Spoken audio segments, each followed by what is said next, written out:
Hey everybody, welcome to Impossible Coin. We've got some hot topics today, but first up, somewhere in America's Midwest, likely Ohio, but we're not fucking sure, our foremost cosplay expert, and somebody who's really not up for any kind of talk about 12 ounces of semen. Tegan Somerset. Yep, all of those things are categorically true. Tegan, yes. We have a guest today. We do? Yes. No way. It's not me? I'm not the guest? Well, what? You're one of the hosts, Tegan. It's not how podcasts work. Usually it's when I'm off that we have a guest. So does that mean that Rocky's off this week? Rocky is off. Which, if for those of you keeping tabs at home, this is the second Rockulus episode. He's got an excellent attendance record. Thank you so much for your service, Rocky. We heart you. Our guest is frequent guest and friend of the show, Joe Spiro. What's going on, man? Bonjour. David Cage. I see somebody has already heard the most recent episode. Yeah. Yep. Yeah, what's up, guys? Well, I guess today's Independence Day and stuff. So. Oh yeah, happy 4th of July, for people who are listening to this on the 4th of July, assuming we got it out on the 4th of July. I'd like to celebrate Independence Day by uploading a virus to the alien ship while I have 12 ounces of semen in me. Gross. I mean, you manufacture that stuff yourself, so that's already happening. But not at the velocity needed to make this dream come true. My production facilities are inadequate. I'm saying. I'm trying to think of the flow problem, like the conceptual flow problem there, and I'm like, why am I thinking about this? Like, step 1, create virus. Step 2, commandeer alien ship. Step 3, obtain semen. I think step 1 could be obtain semen. I meant more the volumetric flow problem, just like, wait, does he not have enough of a reserve that even if he generates it at a certain velocity? Because you mentioned the velocity to make this come true, and I'm just thinking like, wait, what is the approximate amount that someone stores at any given time? Yeah, like what's the chud per day rate of the average, caballero? Okay, here we go. How much semen does a man produce? I think store is what we're looking for, because okay, so 290 million sperm in a day is what you produce. But how many volumetrically? Yeah. By volume. All right. God, this is the dumbest. Okay, on average, a man expels between 1/4 of a teaspoon and 1 teaspoon of semen each time you ejaculate. What is that in ounces, Tegan? I could give it to you in milliliters. That's good. 1.25 to 5 milliliters. Jesus okay. God. Now you gotta think, how many times can you do that in a day? And then we can come up with a reasonable estimate with how much you can store at any given time. Okay, let's never do this. I mean... All right, so you could. One of you guys would have to beat one for the team, I guess. Like, I'm incapable of participating in this experiment because I do not have the necessary facilities to produce semen. Sure, right. We appreciate the fact that you cannot contribute, but so what? I mean, I could contribute just like straight up blood. Like, if you need some blood. Yeah, those are the same. Okay. Joe, I mean, it's the same kind of, like, viscosity. New, easier plan. So here's what we're going to need. We're going to need 6 ounces of semen, 6 ounces of blood. So we're, like, halfway there, because the blood is going to be easier to get. But then we need to get 6 ounces of chud. Now, like, assuming, between 1.25 milliliters to 5 milliliters, we'll call it 3.5 just to, like, live in the middle and not overshoot our expectations. What is chud? Man juice, semen. Oh, I thought we already said semen amongst the list. So, alright. So, like, 3.5 milliliters is 0.11 fluid ounces. So we're going to need a lot. I mean, like, this is going to be a monumental undertaking in order to celebrate Independence Day correctly. Gosh. Where do we get all that chud? It's a real struggle. I'll leave that up for Jeff Goldblum and Will Smith to figure out. They're obviously not going to participate, Joe. They're famous. Oh, okay. They could just buy enough. Wait. They could just purchase it. I'll just leave that there. I'll leave that there. So we could place a Craigslist ad offering to purchase 6 ounces of chud. Oh god, you could though, and someone would pony up. Oh, disgusting. How's that gonna get through the mail? It's gonna have to be a hand delivery. Ew! Oh, nasty! Nope, I'm done. Craigslist is known for its hand deliveries. This conversation is ending right now. We play video games on this podcast. We don't talk about sperm this much. Oh, sometimes I'm Lord. like, man, I can't wait to show people my appearances on Impossible Coin, and other times I'm like, maybe I shouldn't show people my appearances on Impossible Coin. Which one is this, Joe? You know, we'll find out. All right, fair enough. I'm already ashamed. Well, contrary to what you might think, this is not primarily a podcast about sperm or David Cage, despite there is strong reasons to talk about both. We mainly talk about video games, sometimes also bullshit. So, guest of ours, Joe, what games and bullshit have you brought to the table? I've brought some games and a lot of bullshit. Fantastic. Well, I guess I can't tell if this qualifies as bullshit or games, but I recently went through a breakup, so I played the video game Florence, which is about a relationship and a breakup. If y'all spoilers for like a 45-minute long game. But I think Brian talked about this on a previous episode, maybe like a couple months ago, maybe? It's true.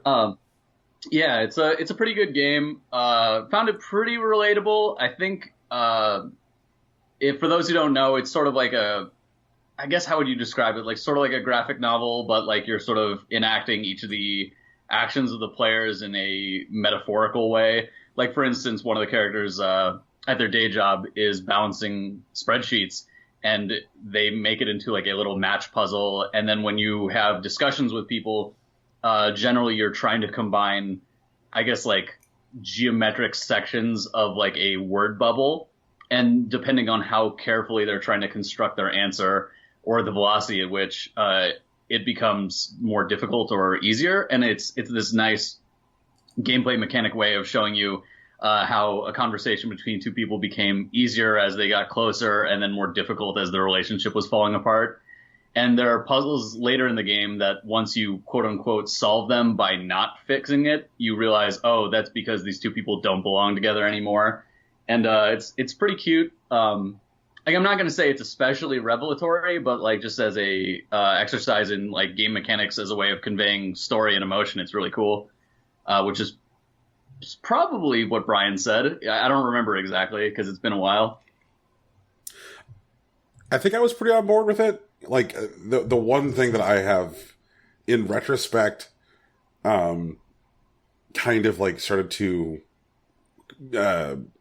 like have reservations about, and this is more about a group of work and not this particular piece specifically, is that a lot of times when I'm seeing video games that are specifically trying to relate and describe the life experience or concerns of this particular generation, the narratives seem to come back to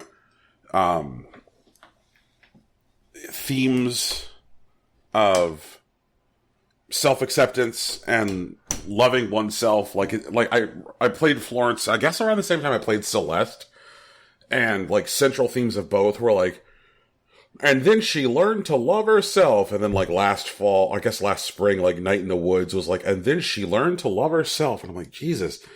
I'm like, do I just not remember my fucking 20s correctly? But I don't know, man. Like that is not a dig on Florence specifically. It's more just how pervasive that theme seems to be in games specifically targeting the experience of a particular generation.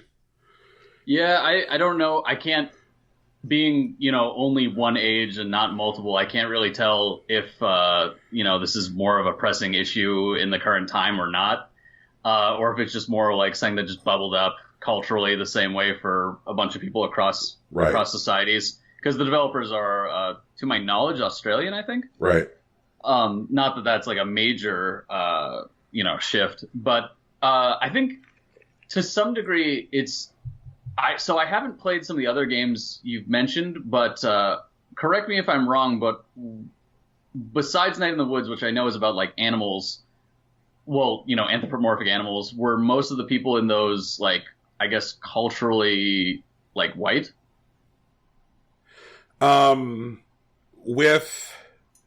With Night in the Woods, I think the anthropomorphic animals make it a little bit harder.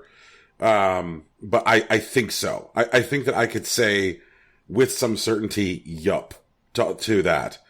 I think that like that is probably a true statement. Do you think that there's some further correlation there? Like what makes you what calls that to mind?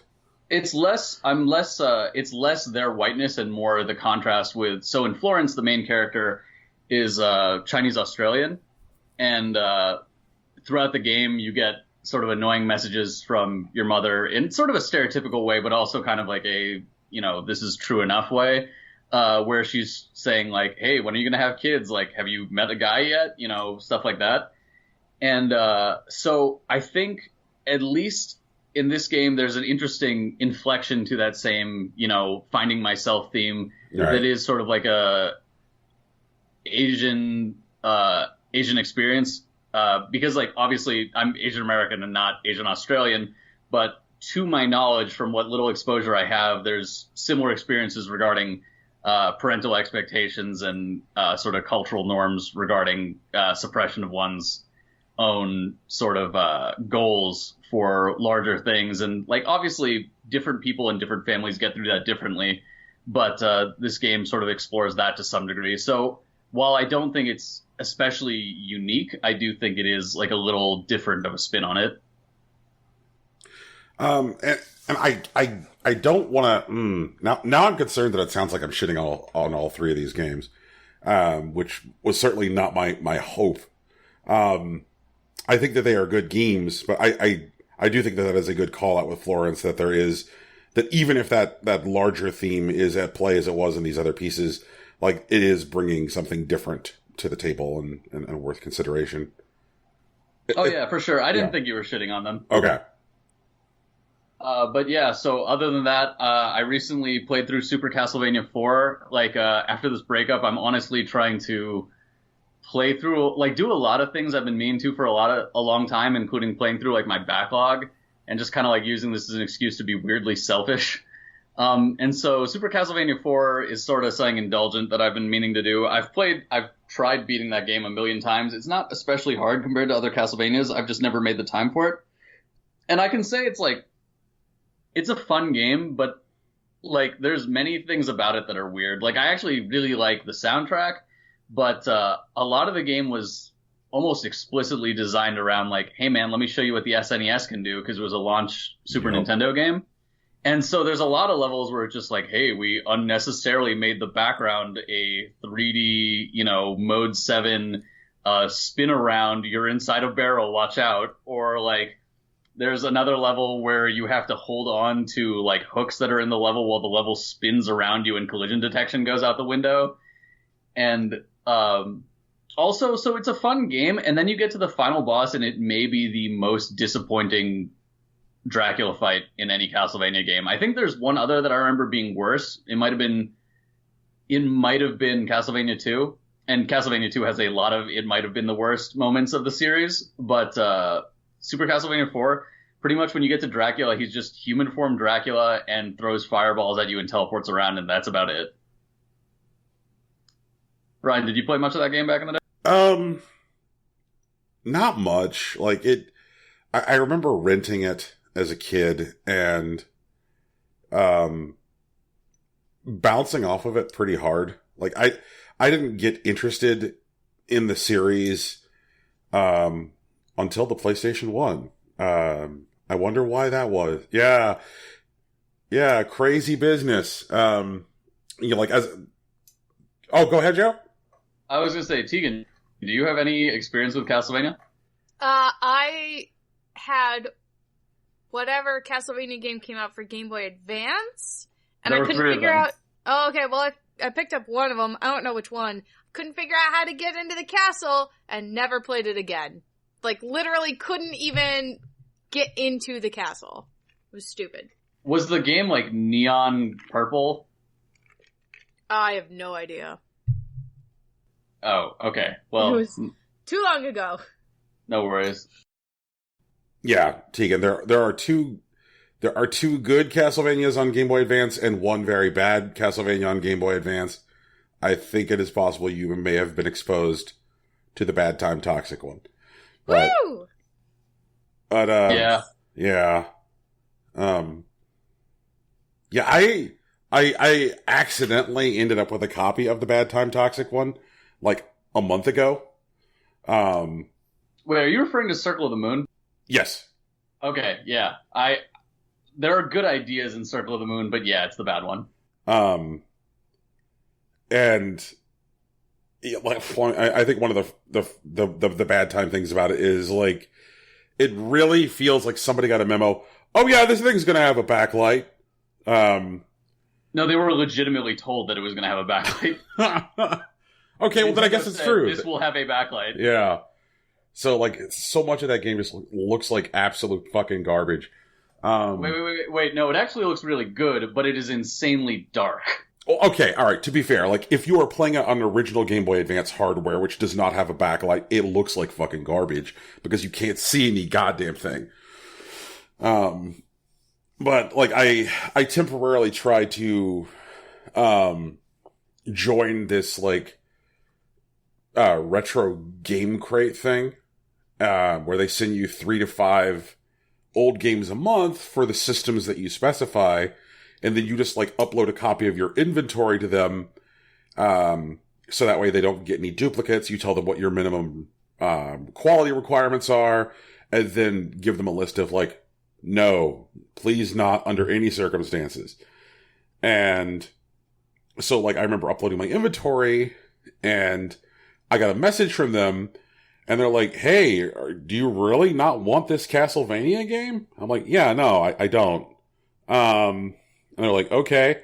And like, I see that there's a Barbie game on your list. Is this serious?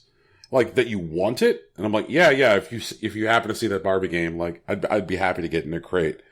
And they're like, okay. And then like the next month, my crate shows up, and it had Bad Time Castlevania in it. And I'm like, okay, I'm canceling this now. So, which is why I now have a Bad Time Castlevania sitting in my bedroom. Dude, so you describing this service is really weird to me because like the first message sounded automated. I know the second message definitely couldn't be, or at least would be unlikely to. So I'm just thinking like, man, who is running this like crate service that like is so devoted to like actually interacting with the people, but also totally doesn't respect their wishes? It's a very weird combination. Yep. And then I remember like after I canceled, I got like 18 messages from the guy who fucking runs the thing, who was like, hey man, why'd you cancel? Hey man, why'd you cancel? And I sent messages each time. And then, I just had this gut feeling that the idiocy that occurred with this one fulfillment was going to rear its head. I'm like, I should probably delink the authorization for this crate from my PayPal, just in case they try and charge me again, even though they've already acknowledged my cancellation.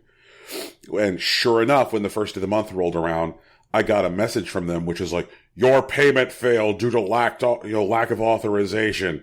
And I'm like, yup, thought so. Like, despite the fact that I exchanged like north of 12 messages with this guy on why did you cancel? They just tried to run my account anyway.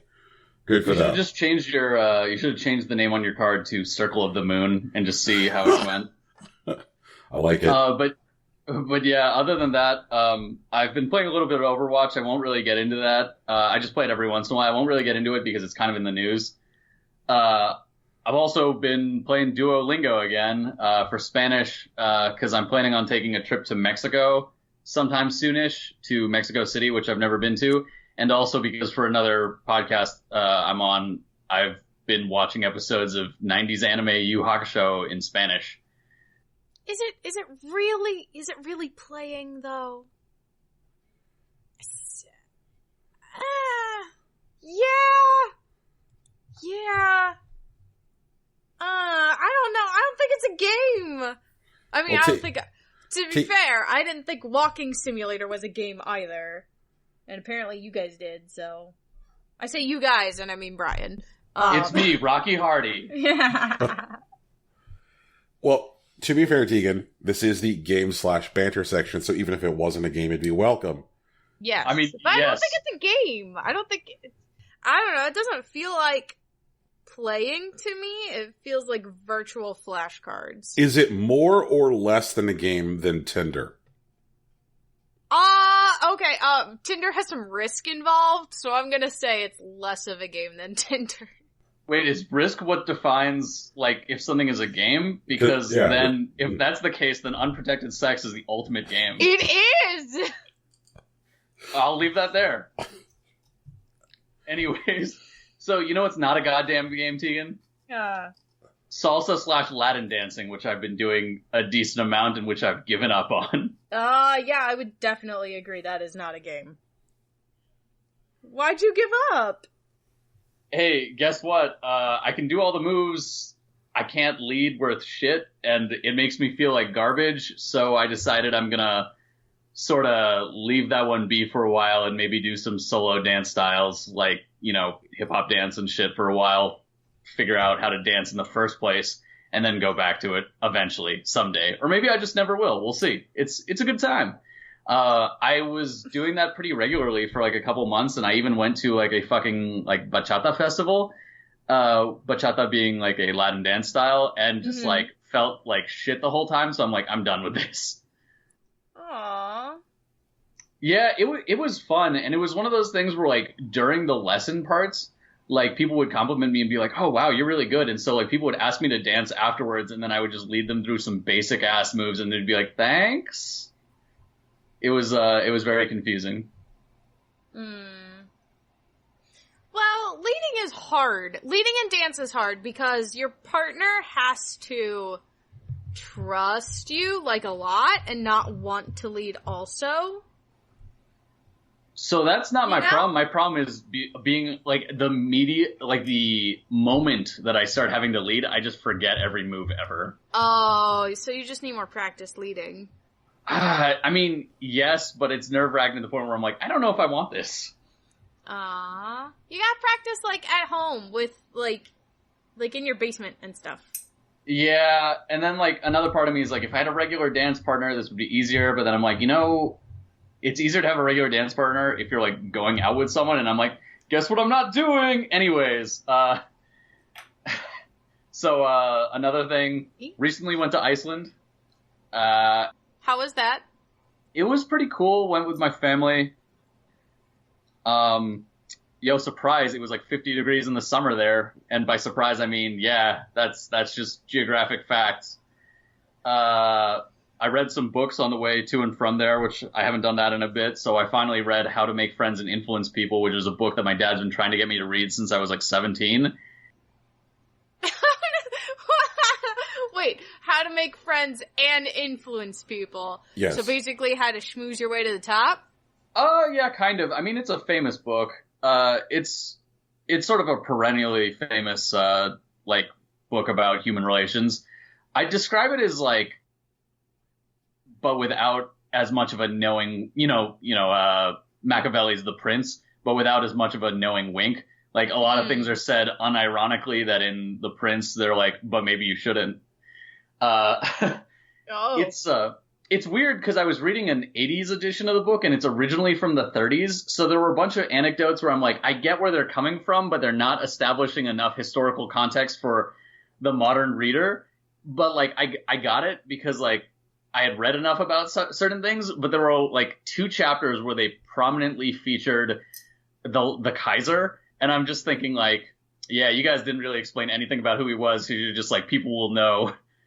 And it's very weird. Like, I think they even did one of those, like, yeah, there was this guy who did a thing and failed and also did a thing and succeeded. Do you know what his name was? The Kaiser. And I'm one, weird person to be doing this about. And 2, you're just assuming a lot of knowledge about what the Kaiser did. Yeah. Oh, boy. Oh, boy. Yep. Other than that, I've been going to local arcade bars and stuff more often recently because a lot of my friends don't like to go out as much as I do, so I decided to just kind of say fuck it and be selfish, and I've been doing that. So I've been playing more Killer Queen. I'm not super great at it, but it's been really fun to play more of it. I was considering going to a local bar's like league, but at the same time I also kind of don't want to do that. Yeah. So, first question, back on how to make friends and influence people. Did your dad want to talk about it afterwards? Like, what'd you think? No, I mean, maybe he will at some point, but like, I think for him, a big part of the reason he like read it back in the day was, I think he was pretty bad at some of that stuff when he was younger, and it's like helped him a lot, so I can see that. But there's a lot of things in it that I think maybe if viewed through like a 2018 lens are kind of weird. Like there's many things about keeping your mouth shut in order to, you know, sort of advance along in like a group or power dynamic that I think like just don't necessarily work, or like given my cultural context of sort of being more willing to do that already, like it seems very much like, hey, here's a message to shut up to like overly loud American go-getters in the 30s. Meanwhile, for me, it's more like, no, you need to speak your mind more often, actually, but in a way that doesn't harm people. So Okay. It's just kind of weird seeing it now. And second question, gazing here at the show doc, unless it's possible that I spontaneously fell asleep for 20 seconds and then don't remember it, books you read on the plane says books. And I'm certainly recall hearing about how to make friends and influence people, but was there something else that you read? Yeah, I was reading, What Color Is Your Parachute? Which is, have you heard of this? No. Yes. It's sort of a book about doing an inventory on like yourself in order to figure out certain things you want regarding a career. And it's like one of those things where it's like, I just need to figure out a better trajectory of where I'm, you know, going. Cause like I like my job, but I'm just like, what is the end goal of said job or like, you know, trajectory in either like that company or the field.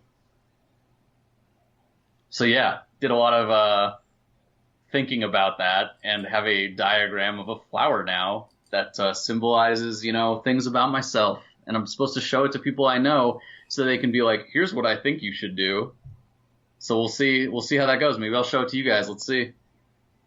I'll show you my flower, Brian. I'm honored that you might show me your flower before we go out and source 6 ounces of semen. Jesus God. It's a good time. I'm glad we both live in Arizona. Yep. Like, hopefully we can get that chud on the cheap. Tegan. Yeah. What up? Hi. I did not. I'm not taking part of that semen sourcing. I swear to God. New band name. No! You know, stuff, things, not reading any books. Reading a lot of fan fiction, does that count? Yes. A lot of fan fiction! It's the book of fucking. Like, No, it's not. I specifically don't read erotic fan fiction because it always puts me off. so you've never read any, like, erotic fan fiction where Mario Lopez is kissing Mario Lopez? No, mostly Okay. because I wouldn't read any fan fiction involving Mario Lopez. Wait, what about fanfiction where Mario Lopez is kissing Mario? No, also no. Yeah, also, writing fan fiction about real people is weird. They're real people, guys. Like, don't do it. Let me tell you about 90% of ancient Greek historians. Yeah, okay, well, like, you know. You put Zeus in there, it doesn't count. How about Mario Lopez kissing Zeus? Mario Lopez is the real person, though. That's the problem. But is he? Yes? He's a god of sorts. Yeah. What? He's not a... What? AC Slater easily is the best quarterback that Bayside ever had. And that wouldn't be believable without the amazing performance of transcendent metahuman Mario Lopez. Oh, he's a Static Shock character now. Yep. So take it, what's going on? I'm lost and confused.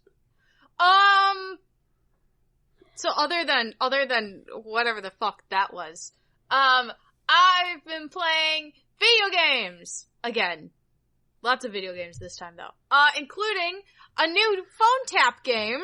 Yay! I'm playing a new phone game. I'm playing Bang Dream Girls Band Party. Is this an erotic game? No, it's not. It's a mobile game that spawned an anime. And it's about 5 different groups of girls who all form bands to participate in like a big, basically Japan-wide Battle of the Bands. So you said a phone game that spawned an anime. Yes, the phone game came first, and then they did an anime. What stage of capitalism is this? I think by default we have to be in late stage capitalism. Because there are also figures and cosplay and everything else for it. And that all came before the anime. So, like, the anime was like, oh, people are still spending money on this, let's turn it into a TV show. And it's, apparently really cute, but I haven't gotten the chance to see it yet. Mostly because I haven't sought it out on the, not necessarily legal ways to stream the animes. But, I did start playing it because, at Colossal Con, 2 of my friends were like, hey, we're gonna cosplay, Girls Band Party, you should cosplay with us. And I said, great! What's Girls Band Party and who am I gonna be? I'm going to be, I'm cosplaying Aya. Girls Band Party. There she is. She's such a cutie! Oh my goodness! I'll link her in the thing. In the Skype call. That's Aya. She's adorable, and she's the leader of the group that's called Pastel Palettes. That's her outfit. That's her her band outfit. She's the singer. She's super cute and really happy, and all she wants to do is be an idol. And so that's who I'm gonna be. But there was an event going on called what is it?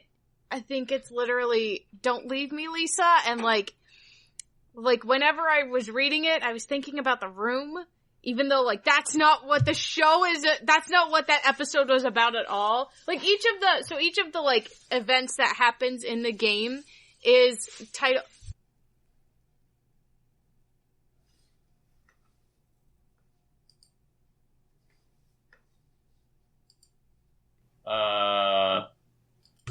Alex is sorry, I had to go yell at Alex. He's apologizing now for rustling through my recording. My B. Yeah, no, we're good. No, yeah, I just turned around to yell at him because I didn't want that recorded. And he was like, no, you said hi, I thought you weren't recording. I'm like, no, I'm recording! Anyway, okay, so she cute, and she happy, and that's who I'm gonna be.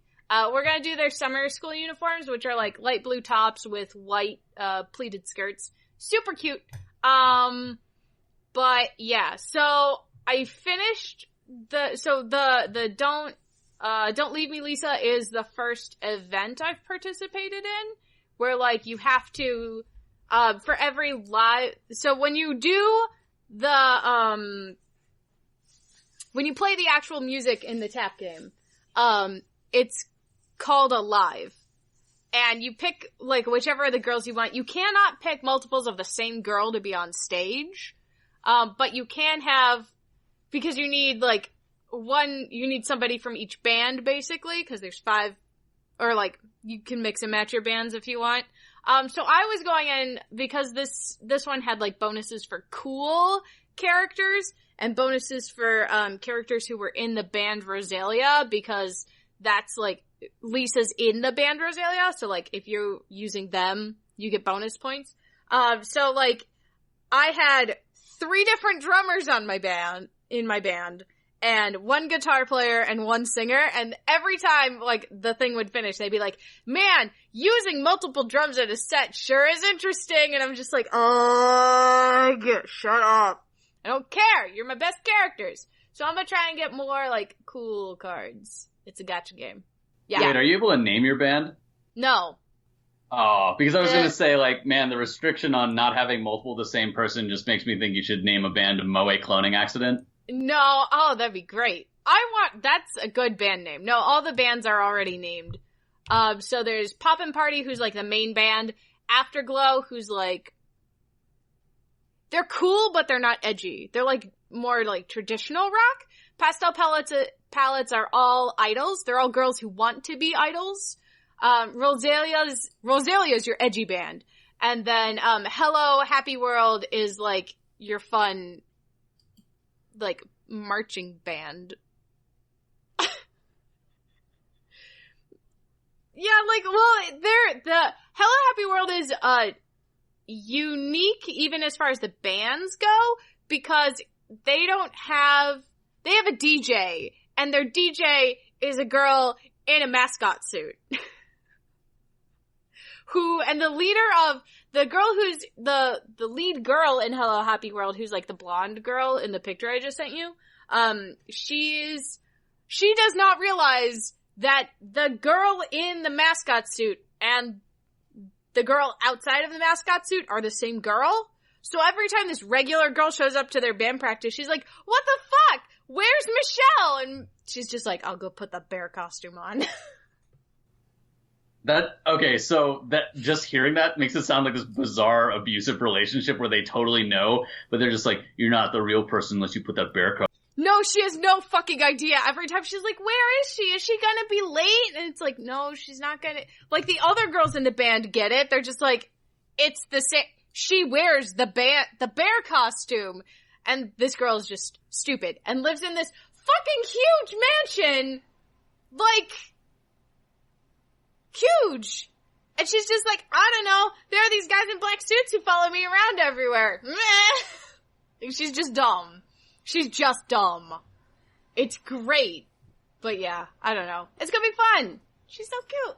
I love Aya. She's so cute. I don't know anything about her except she's cute. I don't have any of her cards. I don't have any of her cool cards, I should say. Cause there's like 2 kinds of cards. There's regular cards like that look like those, and then there's the kind that come with all of the art. You know, it's just like your Love Live and your other idol games where like you idolize the cards and then they look like that! So good! So good! So like, the art comes, there's like a regular outfit where it's just like them being in like, it's still like a dynamic pose sort of thing, but they're like in like their workout clothes or whatever. Like that. And then when you train them up, like, by doing lives and stuff, you can idolize them, so then it shows them in, like, a performance outfit, instead of in a regular outfit. Does that make sense? And then And then they do, like, better stuff. Like, their skills are better. They earn you more points when you use them in, like, a show. And there's, like, 4 or 5 different, like, categories for girls. There's cool, there's pure, there's happy, and there's, I don't know what it is. It's red. It's got a fire on it. I don't know. Whatever.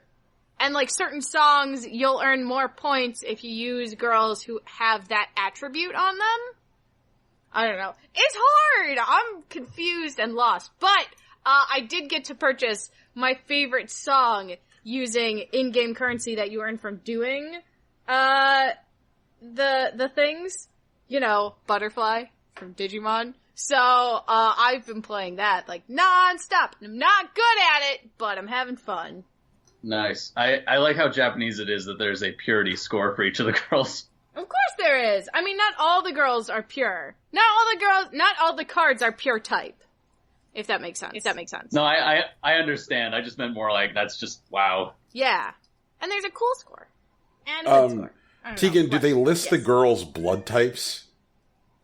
I think you can find that out, yes. Is this for our collection, Brian? Is this where we're gonna get the blood? Well, no, I'm just more thinking about, like, Japanese games which have, Yes, they do. They do. Yeah, like, excessive... And their favorite foods. Go ahead. So you can find out the girls, the school they go to, the year that they're in, the class that they're in, which band they're in, instrument they play, their birthday, their height, their zodiac sign, their blood type, their favorite foods, their least favorite foods, their hobbies, what their main image color is, and then the voice actress's name. That's it. But yeah, you can get all that stuff for the girls. Why? I've just always wondered about that phenomena of, like, the, blood type really matters thing. Because, like, it's not just even recent, because I've read manga from the 80s where they're just like, oh yeah, here's a little, thing about the character. Turns out they like orange soda and their blood type is AB or whatever. And it's just like, why have you told me this? Well, it's a thing. I mean, the fucking attract screens in Street Fighter 2. Yeah. So is there like a blood type phrenology phenomena that happened in Japan at some point? Is that why it's so important? Yes. Like, yeah, basically. So blood type's considered an important indicator of a person's personality, and that's from the Japanese blood type personality theory, which is a thing. So, like, knowing your blood type is important when you're, like, talking to regular people. Like, people asked me, when I was in Japan, people would ask me what my blood type was. Wow. Not just the people in the hospital when I was in the hospital, but, like, actual regular people. And I'm blood type O, which, means that according to the blood type personality, I should be easygoing and have strong leadership abilities. But I may also be insensitive and lack punctuality. So how much do these blood typings overlap with Myers-Briggs personality types and zodiac signs? I don't... The worst combination of everything. I mean, they seem pretty... Like, the long list of everything is pretty in-depth. So I feel like a combination of them, like, would ultimately go into whatever you consider whatever you could consider, but, like, blood type B, for example, is considered the selfish type. Like, on the one hand, they're passionate and creative, but they're also unforgiving and irresponsible, because, like, whatever's good for me, obviously I'm going to be able to do, but But then that could come as, like, against the group sort of thing. Sorry, go on. My last question on this topic, are these personality traits in any way based on the ability to receive/give blood to certain groups of people? So it's like, based on your ratio of share to take, we're going to say things about how willing you are to share or how much of a leader you are. Is it like that? I don't think so. Because it looks like the ratio in Japan, the highest ratio is blood type A, and the lowest ratio is blood type AB. And ABs are considered talented and composed.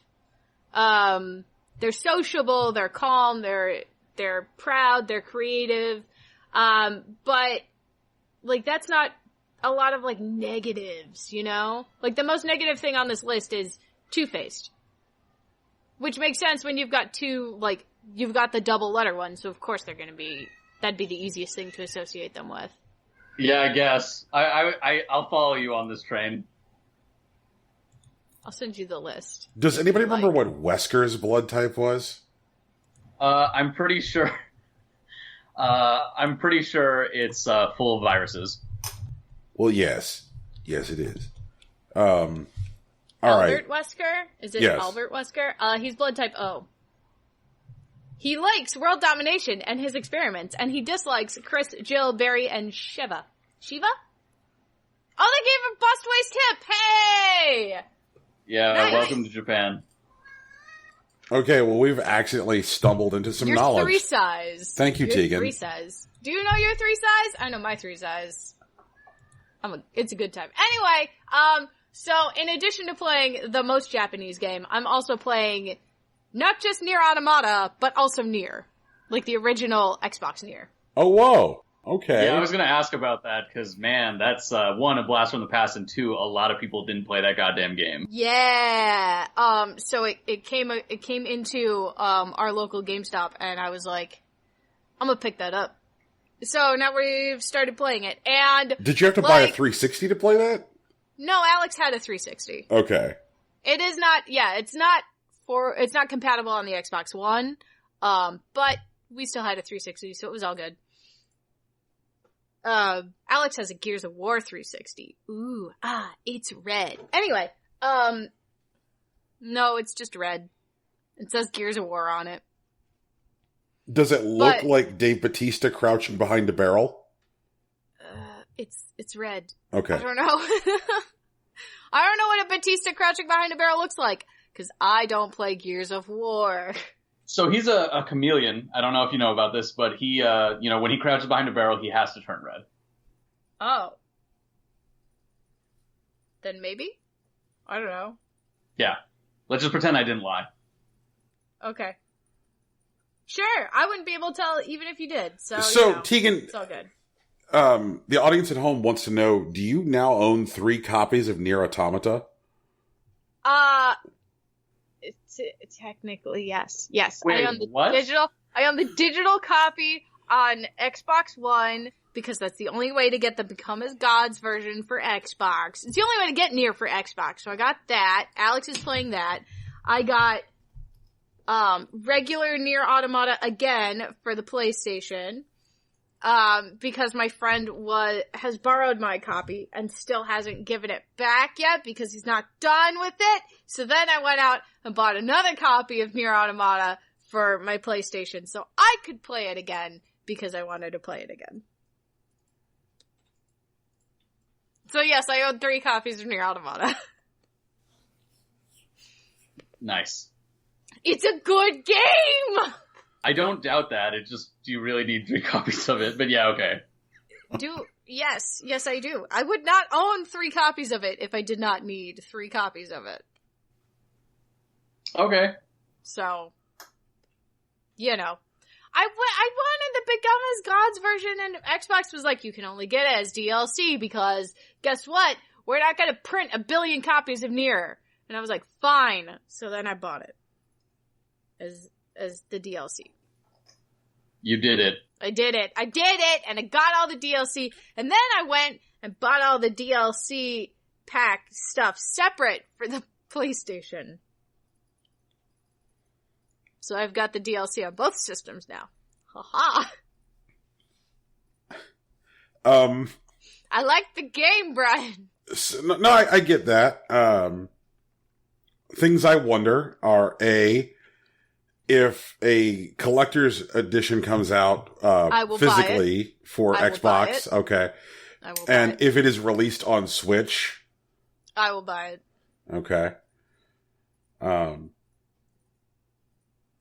Man, yeah, I really wish like you had it a had a lot. chance to play this before the end of last year, because Me too! your passion for this game, like, I can't think of, I mean, like, it is pretty obvious that you are more into this game than Breath of the Wild, and I say it so you don't have to, because I know it I think bums you out to think that, but like, you are way into this game. Well, like, hardcore.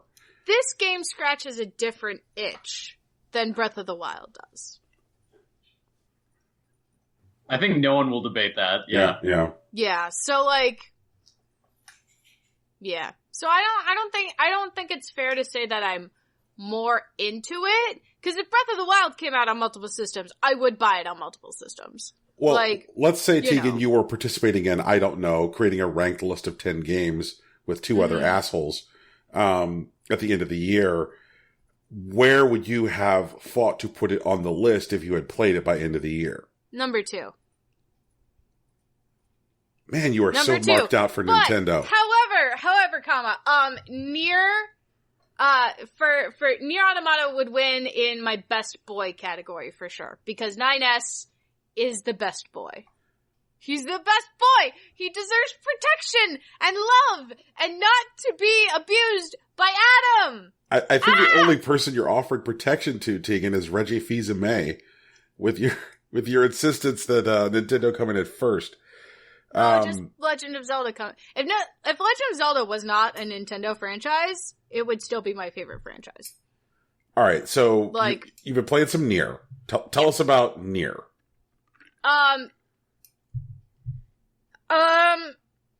Playing Nier is weird.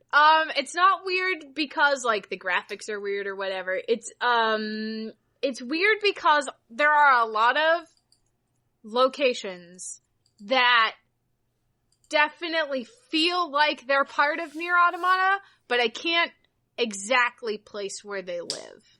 What type of game is it? I don't even know. I just know that Nier was a spin-off of like some even older series. Yeah, Drakengard. Yeah. Yeah, I was gonna say Drakengard, but I'm like, I'm not sure, so I'll keep my mouth shut. Well, it's Drakengard. You were right. Yay! It's, I don't know. It's the same as Nier. Like, but you are a robot? You're not a robot? I'm not that far yet. You know. But, like, so we're in, like, I want to say it's a colony of humans. I'm not convinced everyone in our colony is I'm not convinced we're humans, considering we've lived for, like, 1,000 years already so far. But whatever. It's, like, you and your daughter, and already I recognize 2 of the characters who I believe are also in Automata. 2 of them, for sure. And then, like, a lot of locations are real similar, and the music's all real similar, and it's just like, whoa, it feels weird. It feels weird in a good way, you know? It feels like something is slightly out of place, but not in, like, a bad way. Like, there's gonna be something that's gonna just click everything together and make both of these games make so much more sense, but I just don't know what that is or where that is, because we did just start. So what if that never happens? Ooh, that'd be interesting. Brian, have you played it? Yeah, I think, Tegan, you should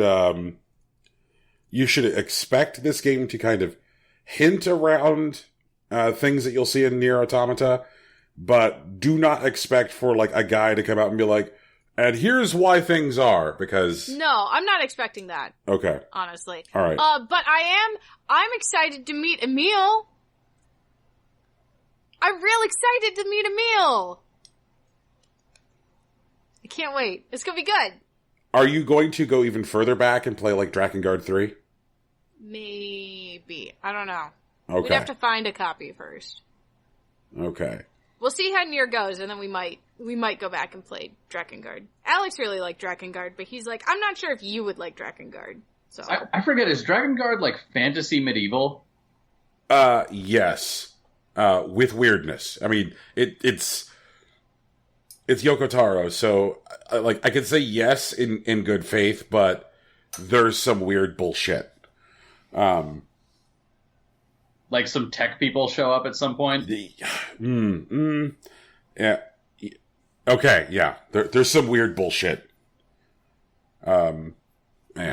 And much like Nier, there are a lot of endings. So, okay. Yep, it's a good time. So Tegan, I see here that you have been playing that there Sushi Striker game. Yeah, I started it last night. Okay. That's an anime-esque anime game.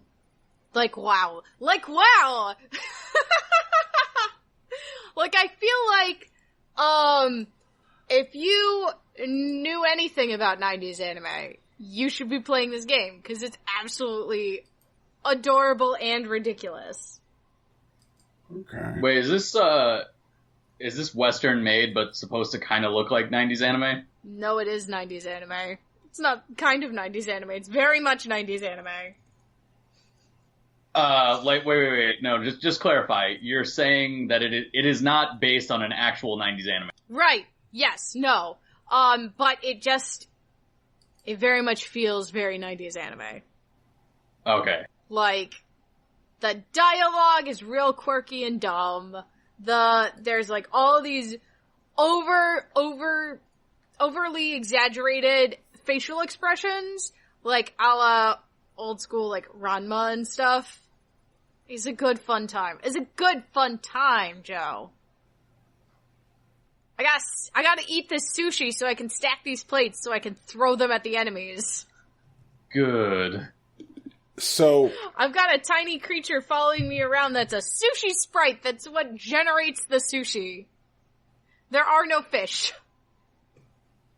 So vegan sushi.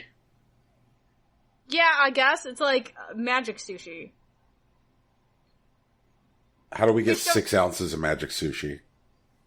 You have to find a sushi sprite. Is Mario Lopez a sushi sprite? No, Mario Lopez is not a sushi sprite.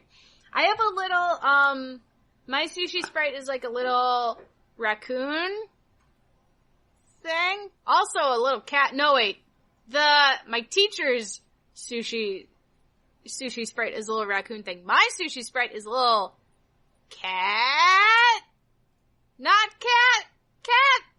Like, I'm like, you're a cat. And he's like, I am not a cat. And I'm like, okay. What do you guys call the fans of Impossible Coin? We don't. We don't have a title for them. I don't think that they have ever been named or given a proper designation. Okay, well, Impossible Con Artists, could you please make your Mario Lopez as a sushi sprite drawings, put them on DeviantArt, and please send them to the host. Yes, I need as much art of Mario Lopez as a sushi sprite as possible. If the sushi happens to be made out of 2 different quantities of 6 ounces of a substance, that's up to you. No. Look, Tegan, in order to make an omelet, you must break several eggs. Really looking for that Mario Lopez.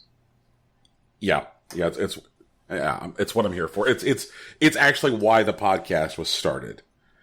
It's the origin story for this show.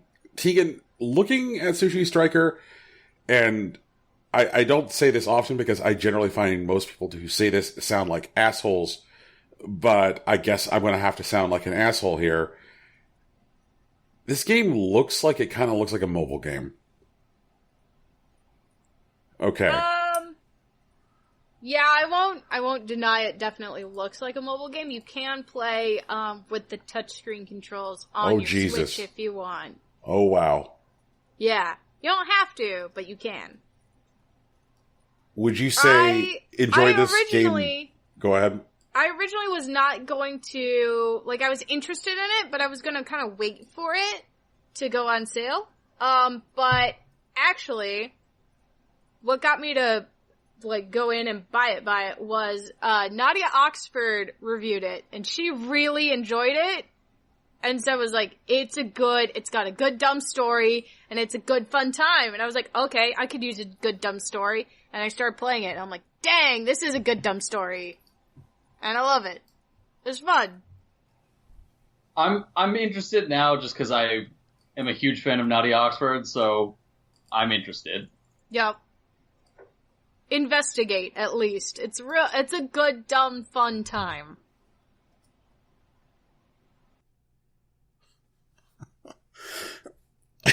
I'm sorry, I just, as I heard good, fun, done time, I was looking at a picture captioned, "Hope you packed your underwear," and, it kind of broke me a little bit. Oh yeah, no, that's actually a thing that he says. Yep. He's going to jail! That guy's here, the guy in the picture you sent us, that guy with the red hair and the green eyes and the glasses, he's your sushi striker teacher. And, the other guy is, part of the Empire who have outlawed sushi. Only the fanciest people can even know about sushi. Oh man, that's like exactly what I didn't want to hear, because now it's making me think of like... Talking about sushi is illegal. Can you imagine what eating it would be like? Super illegal. It's a good, dumb, fun time. Okay. That just happens to look like a mobile game. Yep. Wild. Okay. Would you guys care to discuss the news? Hell yeah, Sure. boy!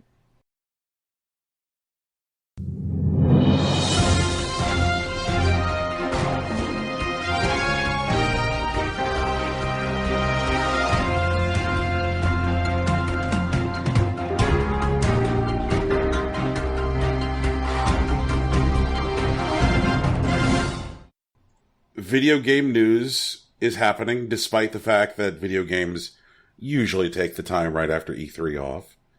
But let's kick off with the most video games of video game stories, secret video game layoffs. Secret video game layoffs? What? Okay, so Amy Hennig, formerly of Sony at Naughty Dog, had gone to EA to work on their Star Wars project at Visceral, which was which kind of exploded last year in October when they put out that like really wordy, like dumb press statement that was like, "We believe that single player games are dying" and shit like that. And it's like, why is all of this in a press release? And so Amy Hennig let the world know that apparently she has not worked at EA since January, and just for some reason couldn't say so. Wait, real quick. Yeah. For some reason, I thought this was public knowledge. I mean, I had just been hearing rumblings about it for long enough that I thought it was, like, now known.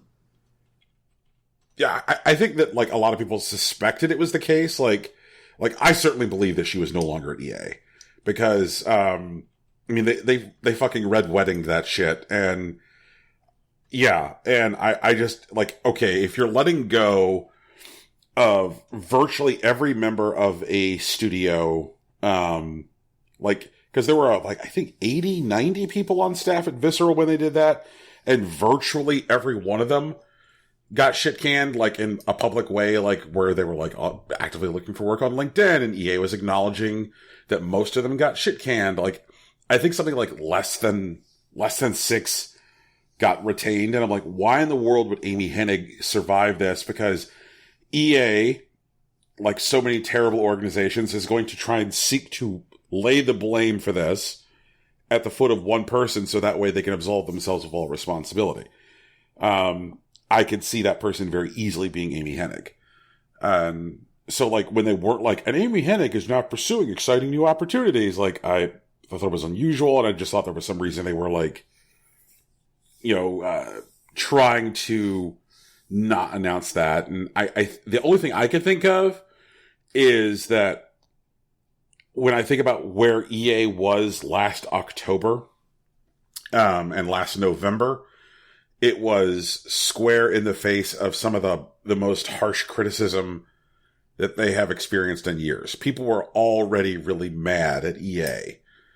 And so, like, if they said, surprise, and we fired one of the industry's most beloved writers and producers, I could see that going very bad for them. So I kind of strike it, it feels like a kid trying to hide their fucking report card. What y'all think? It just feels like such a waste of, like, years of her life. Yep. And just, I mean, this isn't laying the blame on her because, like, clearly it's EA organizational structure, but every time I hear about someone with that much clout going into something as large as EA, I immediately get suspicious that the thing might never come out unless they're going to work on something that was already, like, a known stockholder-friendly property. You mean like fucking Star Wars? Well, no. So Star Wars is, but what she was doing was not. That's why I'm just like, ugh. Because, you know, that was going to be more narrative focused in single player, which, as we know, apparently shareholders in large publicly traded companies do not trust anymore. So because of that, I was immediately worried, and this is one of those times where I'm like, fuck, I was right. Like, I'm sad that I was right, and it worries me whenever anything like that happens.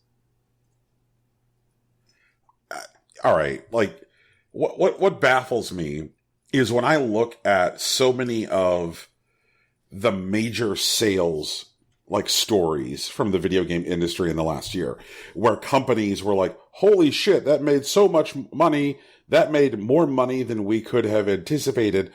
So many of these stories of, like, outsized performance are stories about single-play narrative games. Games that might, like, whether or not they were games that had gigantic budgets, they were games that performed exceeding expectations. When Square Enix was discussing, like, say, the performance of, you know, Nier Automata, they're like, we're baffled! We sold so many more copies than we thought we would. You know, God of War, like, blew the doors off for Sony. Like, single-play narrative games, like, continue to perform very, very well. And I think probably that has something to do with the fact that, like, the market is in such a position that people are grateful for anything where they do not have to open loot boxes in order to get emotes for the chicken dance. I just, for EA, like, let's say I was a cynical EA stockholder, like, I would get the feeling that aside from putting loot boxes in FIFA, that everything these guys were doing was fucking terrible, and I would want them to try something new, even if that included single-play narrative. Like, ugh. I guess, like, if you think about shareholder expectations as, like, a game of, like, in a very meta way, looking at the recursive expectations of the people expecting, of the people expecting, of the people expecting, of the people expecting, you know, ad infinitum, the value of a stock in the future, you notice that things like, quote unquote, like, conventional wisdom or, like, stupid, like, just, like, stupid buzzworthy ideas become, like, the way certain people think about things. And because of that, even contrary to all evidence, sometimes things like, you know, single-player games are dead will just propagate and become self-sustaining as, like, mimetic ideas. And I think that's kind of the state of, like, you know, the video games industry as seen by financiers rather than people who are producing content. I don't even get it. I mean, like, I look at, like, say, Sony first-party studios, you know, major output, and, like, the major value proposition that Sony has offered to, say, people who like video games. I'm not talking like the people who buy, like, 1 to 2 video games a year and, you know, casually consume, like, say, either Madden or Call of Duty. But I mean, like, people who do shit like buy 1 to 2 titles a month. Sony's major value proposition this generation has been large, high dollar single player experiences like Uncharted 4, God of War, so on. And they have managed to make like giant single player games a strong value proposition for customers that has resulted in like a lot of talk about the strength of their exclusives and has boosted sales across the entire platform. And the same can be said like for as much gas as Nintendo has gotten out of Splatoon, strong narrative, okay, not narrative, but strong single player experiences continue to be like a primary driver for their platform. And I just don't even fucking get it. It kind of feels like most of the industry has figured out that like single player still has some value, but for some reason EA and Activision specifically, those two companies are like locked in, like you said, like this recursive loop where they're like, I don't know, is there a way that we can just like put 8 of them in a room and make them buy empty boxes? Like it just over and over again. Like it's just fucking maddening. Brian, I'm pretty sure you mean, is there a way that we can put 100 of them in a room, make them buy boxes, and have them kill each other? Oh, God. I don't want to live on this planet anymore. We do have a quote from Amy Hennig. She says, I've not worked at EA since January, technically, legally. This is the problem. It was hard enough for them, but people were immediately asking, is Amy working with you? And the answer was, well, we're in negotiations. Like, it's sort of soft-pedaled the answer. She did go on to mention that, like, she found it frustrating that she was not able to say, like, she wasn't able to message it herself. So I'm curious as to, like, the terms of her separation. Like, that she was not able to get out there in January and say, I don't work at EA. Apparently, yeah. Were they giving her a rotating email address? Did they turn into Konami? Oh, that wouldn't surprise me. Like, wait, no, like, I feel like there's an entirely different way, entirely different group of ways that, that Western companies are shitty to employees that they are seeking to rid themselves of.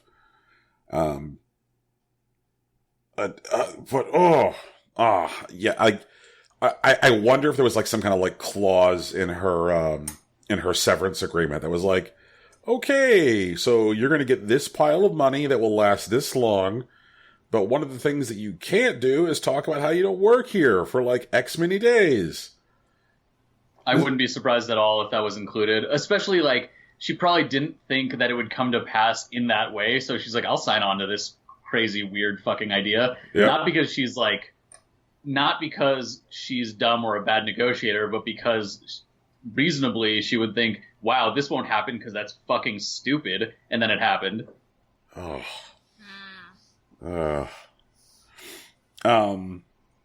apparently she has started an independent studio. She says that she wants 6 to 8 people. She's working on some stuff and says she's doing some stuff in VR right now. Doing VR work right now for me, always just, with the exception of a very small number of studios, is video game industry to me speak of, we don't know what the fuck we're doing, and we still assume that there are venture capitalists out there who are shooting money out their ass because they're like, I heard VR's big. But I don't know. I hope something comes together. Like the idea that we could go an entire console generation without any work from Amy Hennig, it just blows my mind. It's fucking shitty.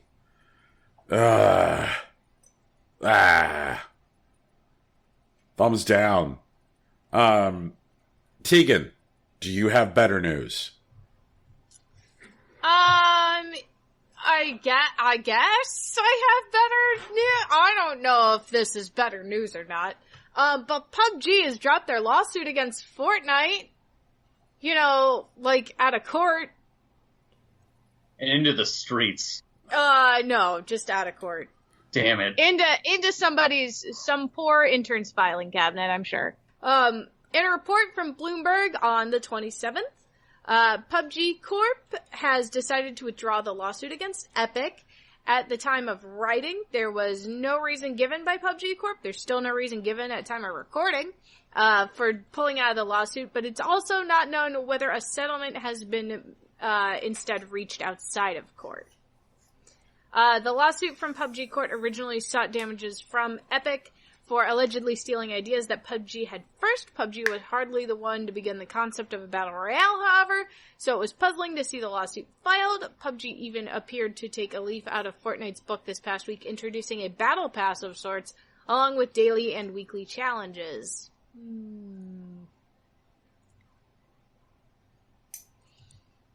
So, something that didn't really get effectively messaged in Western media is like what this lawsuit actually was about, because the lawsuit was filed in South Korea and all the filings were, I don't know, not readily available in English. So we had about 5 months of reporting about this lawsuit because it was filed in January, where people said, we assume that this lawsuit is about it being about a royal game. Isn't that fucking stupid? Ha ha ha.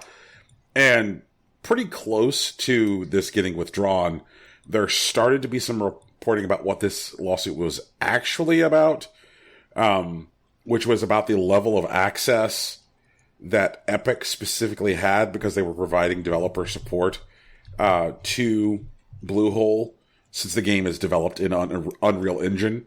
And so Epic had access to the product roadmap for PUBG and knew what PUBG was doing and had access to like data about like server stress and player behavior. Like it had more to do with like how Epic was specifically using the level of access they had as a development partner of Bluehole. And, you know, something else which I don't think had a lot of coverage is that Tencent has ownership stakes in both Epic and Bluehole. I mean, they're not majority owners of either, but I wonder if there was some, like, further up the food chain, like Tencent reaching out to folks in positions of power at both of these companies going like, hey, what the fuck? Like, somebody gives somebody else some money and let's just move on and continue making all the money. Like, I wouldn't be surprised if that was the case at all. Yeah. But knowing that the lawsuit was more about misappropriation of the access that Epic had to Bluehole's resources and Bluehole's product map, which do you think is more likely? That this thing was withdrawn without a settlement, or there was a secret pile of money moved? I think there was probably a secret pile of money moved. I just wanted to say, like, it's interesting hearing. I sometimes forget that the main perception people had was about it being the idea of like, oh, it's a battle royale clone. So, you know, like working in the industry, I talk with a lot of people who have worked as Unreal partners before, and I won't name names because obviously this is like a delicate situation, but everyone was so focused on the misappropriation of access part, but that's because I'm in kind of like a specified area of, I guess, the video game world, where everyone was kind of focusing on that part. But I think we were all conceding, quote unquote, this is super ultra scummy, but nothing illegal probably happened. It just... Anything that ever makes Dennis Dyack, in retrospect, sound more reasonable is bad. I just remember, like, years ago when, like, Dyack sued Epic. And he's like, Epic are bad partners. Epic misappropriate. Epic don't support their tools. Epic steals, you know, internal development. And people were like, oh, Dennis Dyack, you cad. Everyone knows you're a turd. And I'm not saying that Dennis Dyack isn't a turd, because Dennis Dyack is definitely a turd. But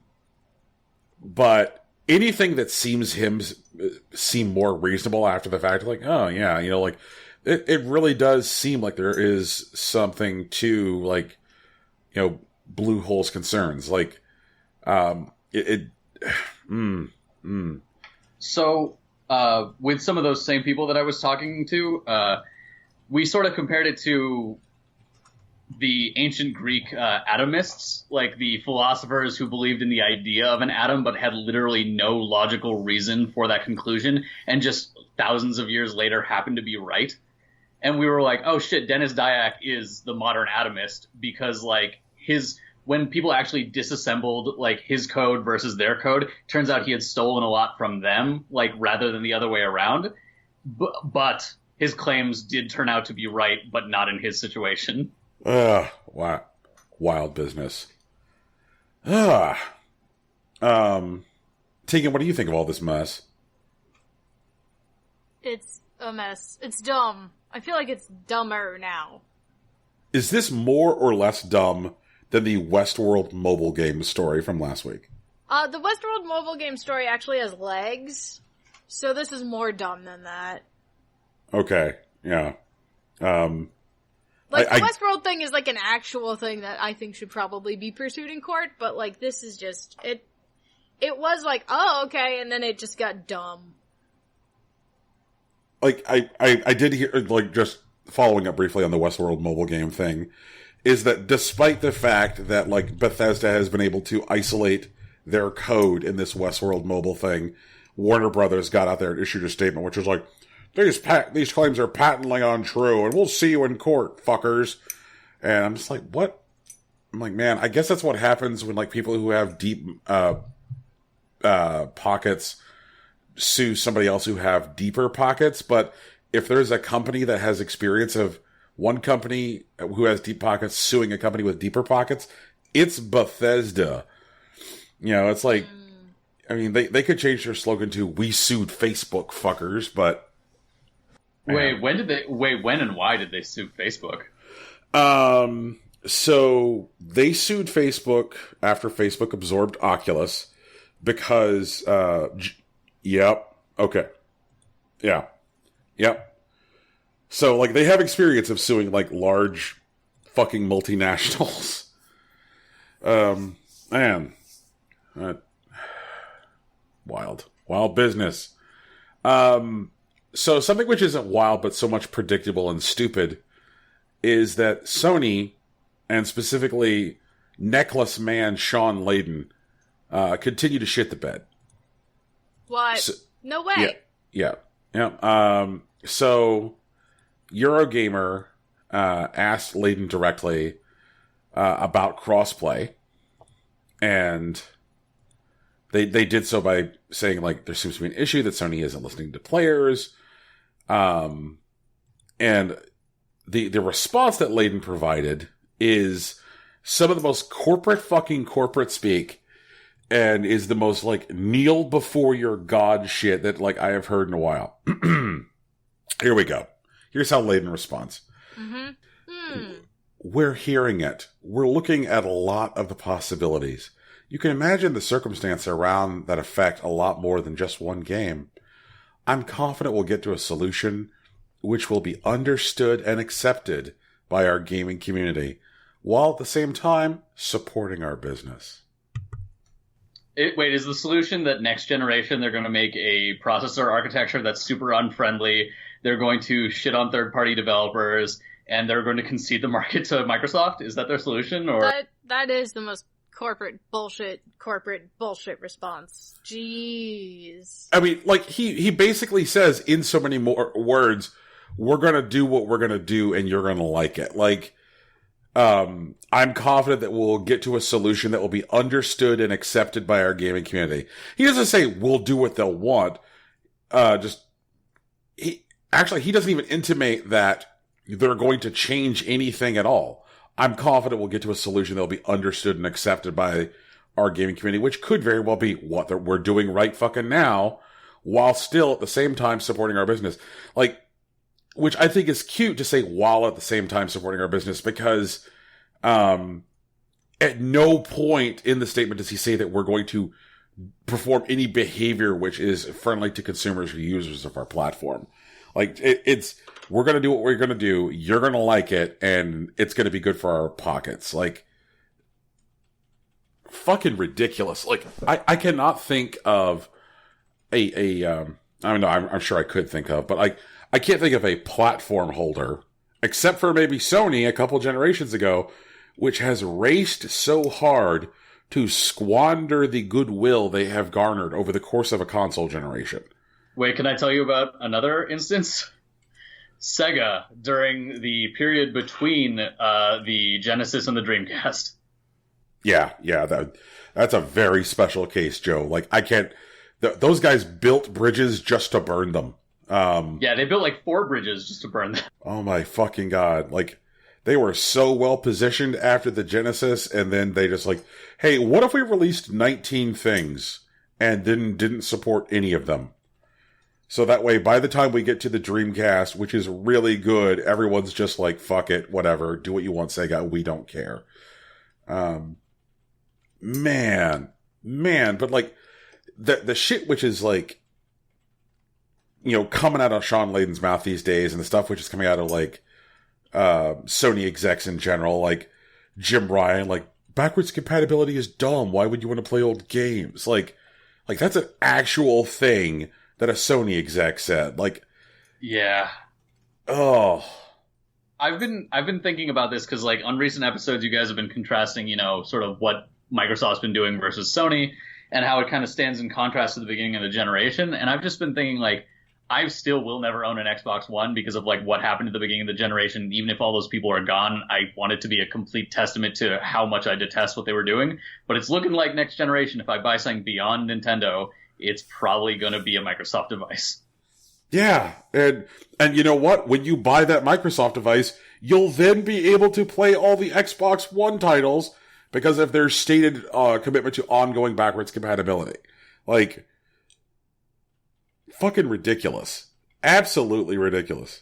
I do really appreciate that ongoing commitment. I hope it's not just something they're saying just for contrast. Because, you know, the PC obviously does a pretty goddamn good job of keeping backwards compatibility to a degree that I actually hate sometimes, such as scripting anything in Windows versus Linux. But, you know, and obviously those are different teams and entirely different infrastructures. But, like, I really hope that becomes kind of at least emulation layers, both physical and digital, become more the norm, and that Xbox seems to be leading the charge there. Well, I look at the amount of money that they've dumped into backwards compatibility thus far, because the Xbox One wasn't designed for it originally, and so they've had to throw a lot of resources at it, and they continue to have a lot of people on backwards compatibility at Xbox as their full-time job. I think the back compat team is like up to something stupid, like 25 or 30 people whose job at Microsoft is like continued support of like backwards compatibility for their Xbox products. Like, do you know how many of those people overlap with like Microsoft's like virtual machine team? Because like I wouldn't be surprised if at least there's some crossover there. Yeah, it would not surprise me either. Like, I remember reading an interview with Phil Spencer where he was talking about how one of the things that they were running out into with the backwards compatibility team that was a challenge that they were trying to solve but hadn't figured out yet was like weird peripherals that were designed for like a single game on the 360 and stuff like that. They were having trouble getting to work on the Xbox One, but they were still working on it. Or how to make an Xbox 360 Kinect work on an Xbox One in case you wanted to play an old Kinect game, or how to make a new Kinect, which is a device that they don't even fucking make anymore, emulate an old Kinect. And I'm like, my God. Does the Steel Battalion controller work? No, that was one of the games he specifically cited. Yeah, and it just like, I feel like Phil Spencer, like I am grateful that guy is at Microsoft. And I just wonder, like, did nobody care about Xbox and that's how he ended up in charge of it?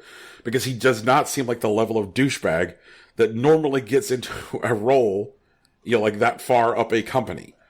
That's a positive thing that baffles me. But yeah, thanks Shawn Layden for reminding me that, wow, you guys are just really the hubris right now. Like, I come back to E3 where they fucking piled everybody in a room just so that way they could be in a room that looks like Last of Us Part 2 for 15 minutes and then put everybody in a bus to take them to a different venue.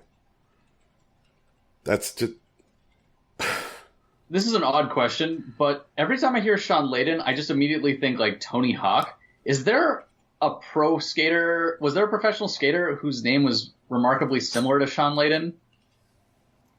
I don't think so, but now I have visions of Shawn Layden on a skateboard, and I will not be able to get them out of my mind for some time.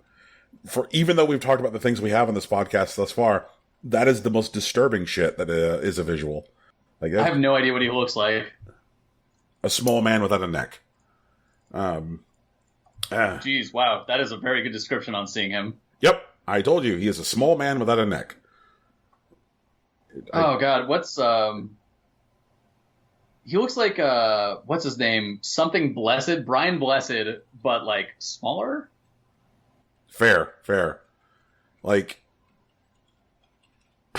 he's one of those people who, whenever they show up on our television, my wife looks at me and goes, you know, like, I don't want to sound like a jerk, but is there something up with that guy? And I'm like, yep. What does she mean by that? Because, like, I would take that to mean, like, does he have, like, some sort of, like, growth hormone issue, or...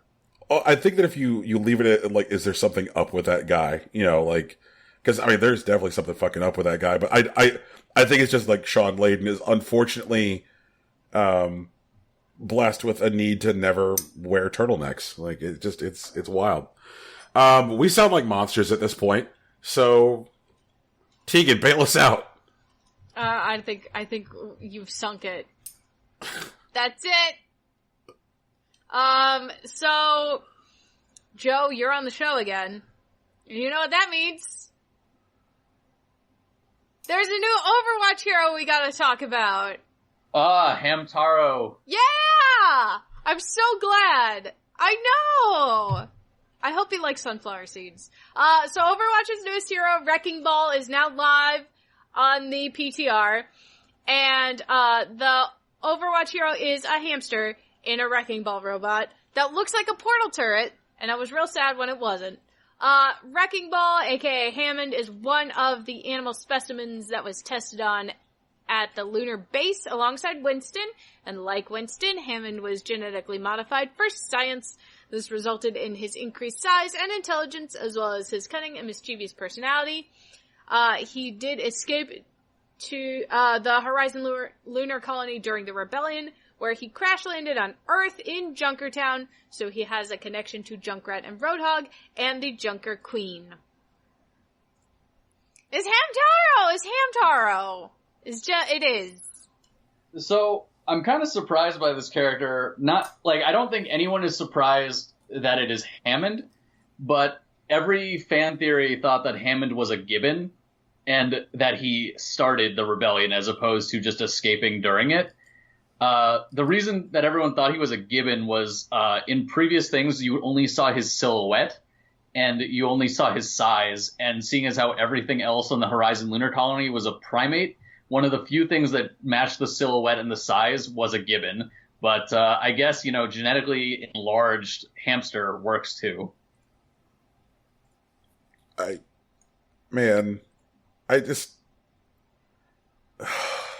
don't know about Overwatch lore, man. It seems fucking exhausting. So, Overwatch lore is kind of weird because there's two factions that they take somewhat seriously, like Talon and Overwatch. And then there's two other side stories that are somehow part of it that really shouldn't be, which are Junkertown, which is pretty much just like, hey man, bad shit happened over here, so we're going to fuck stuff up for both Talon and Overwatch. And then the completely and utterly unrelated India versus Brazil cycle going on between Symmetra and Lucio that is like absolutely insane and should not have anything to do with anything. See, like I knew that Overwatch was a thing. I knew that Talon was a thing. I just assumed that all the Junkertown people were bad guys, and they were on the bad guy team because they all look like the bad guys. But what the fuck? Like, it's a goddamn hamster. Like, what percentage of, like, Overwatch character development is some guy in a boardroom going, here are current trends on Tumblr. Here's how we could best engage our base. Like, I would not be surprised at all if there is already, like, a giant army of fan art out there of this fucking hamster doing fun things, maybe kissing a human lady. I don't know. I have already seen a meme in the Who Would Win format, and it says a trained pilot and has Diva on one side, and then one good boy and has the hamster on the other. I might have shared that. Yeah, I think you did. I shared it with my friends. I really just want edits of... Oh, no, I want one of his skins to match the colors of Shadow the Hedgehog, so we can do the, like, I did this for you, whatever the name of that woman in Sonic Adventure was.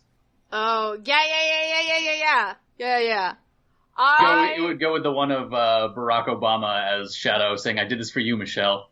Then perish. I want to see one of his skins be the same colors as Diva's main mech skin.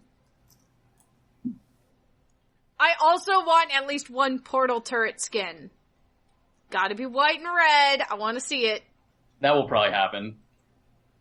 I think when we're talking about skins that are careening toward inevitability, I feel like a Hamtaro skin with a clear ball that he can run around in.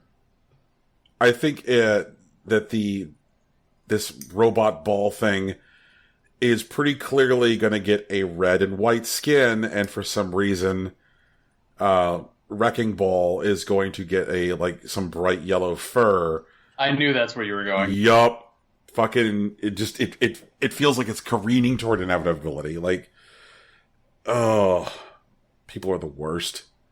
So Joe, as our premier Overwatch correspondent, what do you think of this bullshit? Do you like it? Are you on board?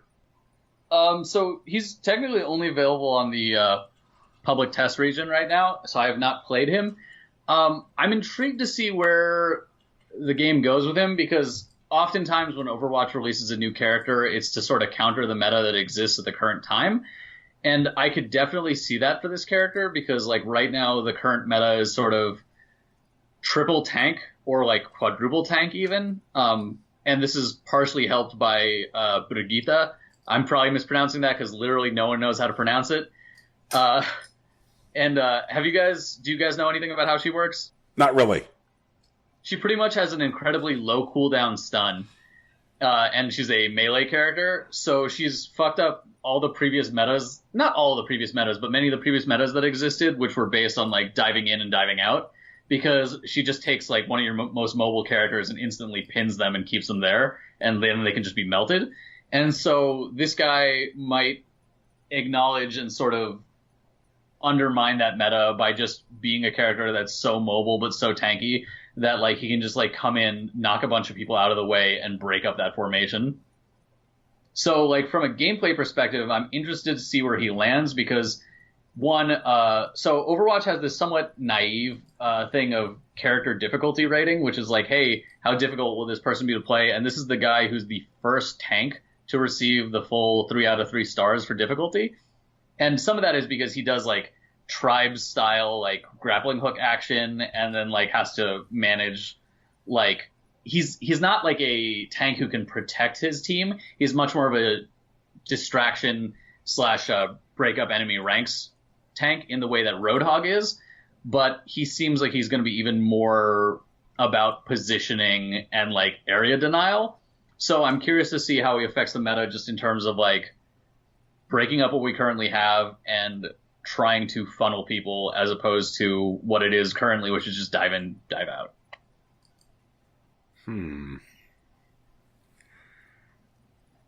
Oh, no, I mean, that's not what it was. That's not what it is currently. What it is currently is the triple tank thing, which will be harder to do if you literally have a wrecking ball sliding in and knocking you around.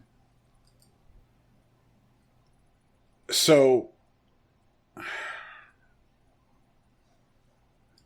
what when you think about the cycles of how Blizzard approaches like the visual design of new characters, Do you think that the way they design the look of new characters is, I guess there really isn't a Tumblr meta, but do you is there a thing that the Overwatch fan base has been crying for as far as like character design?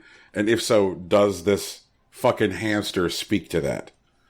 I'd say no. I mean, I think they're gonna get fans because it's like a cute character in like a giant mech, which is, I'm gonna put it out there, it's effectively going for like a Minions type thing, but which is the cruelest thing I could possibly say.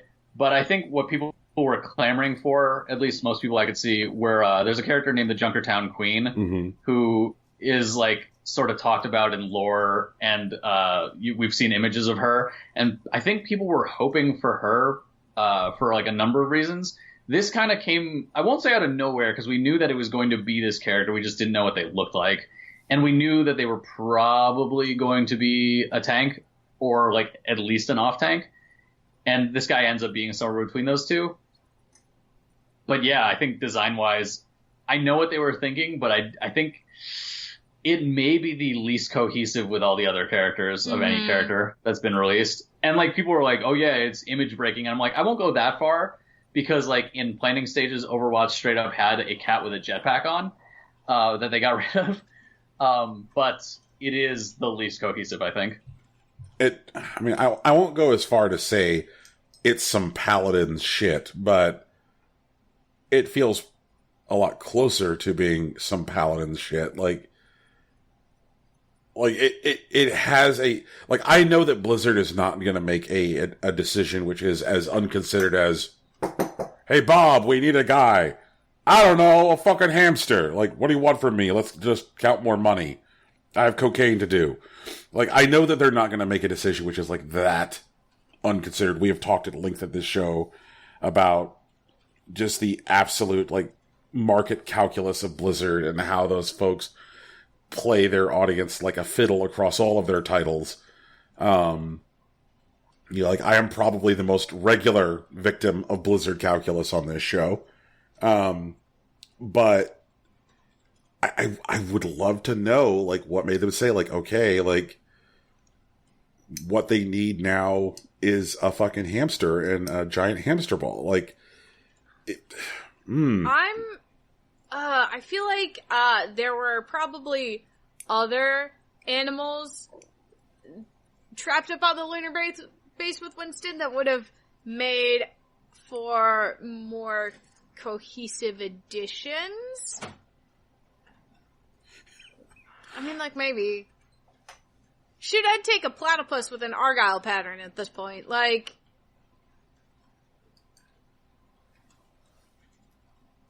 right. So, like, baboon? With a booty? So with a big red booty? Like, I know exactly why they didn't do that, because that's exactly the reaction, a big red booty, that they don't want. But, like, an orangutan? Like, I don't, like, obviously, because it's a science lab, there are gonna be rodents. Less likely for them to be hamsters, more likely for them to be actual rats and mice. Or bunnies.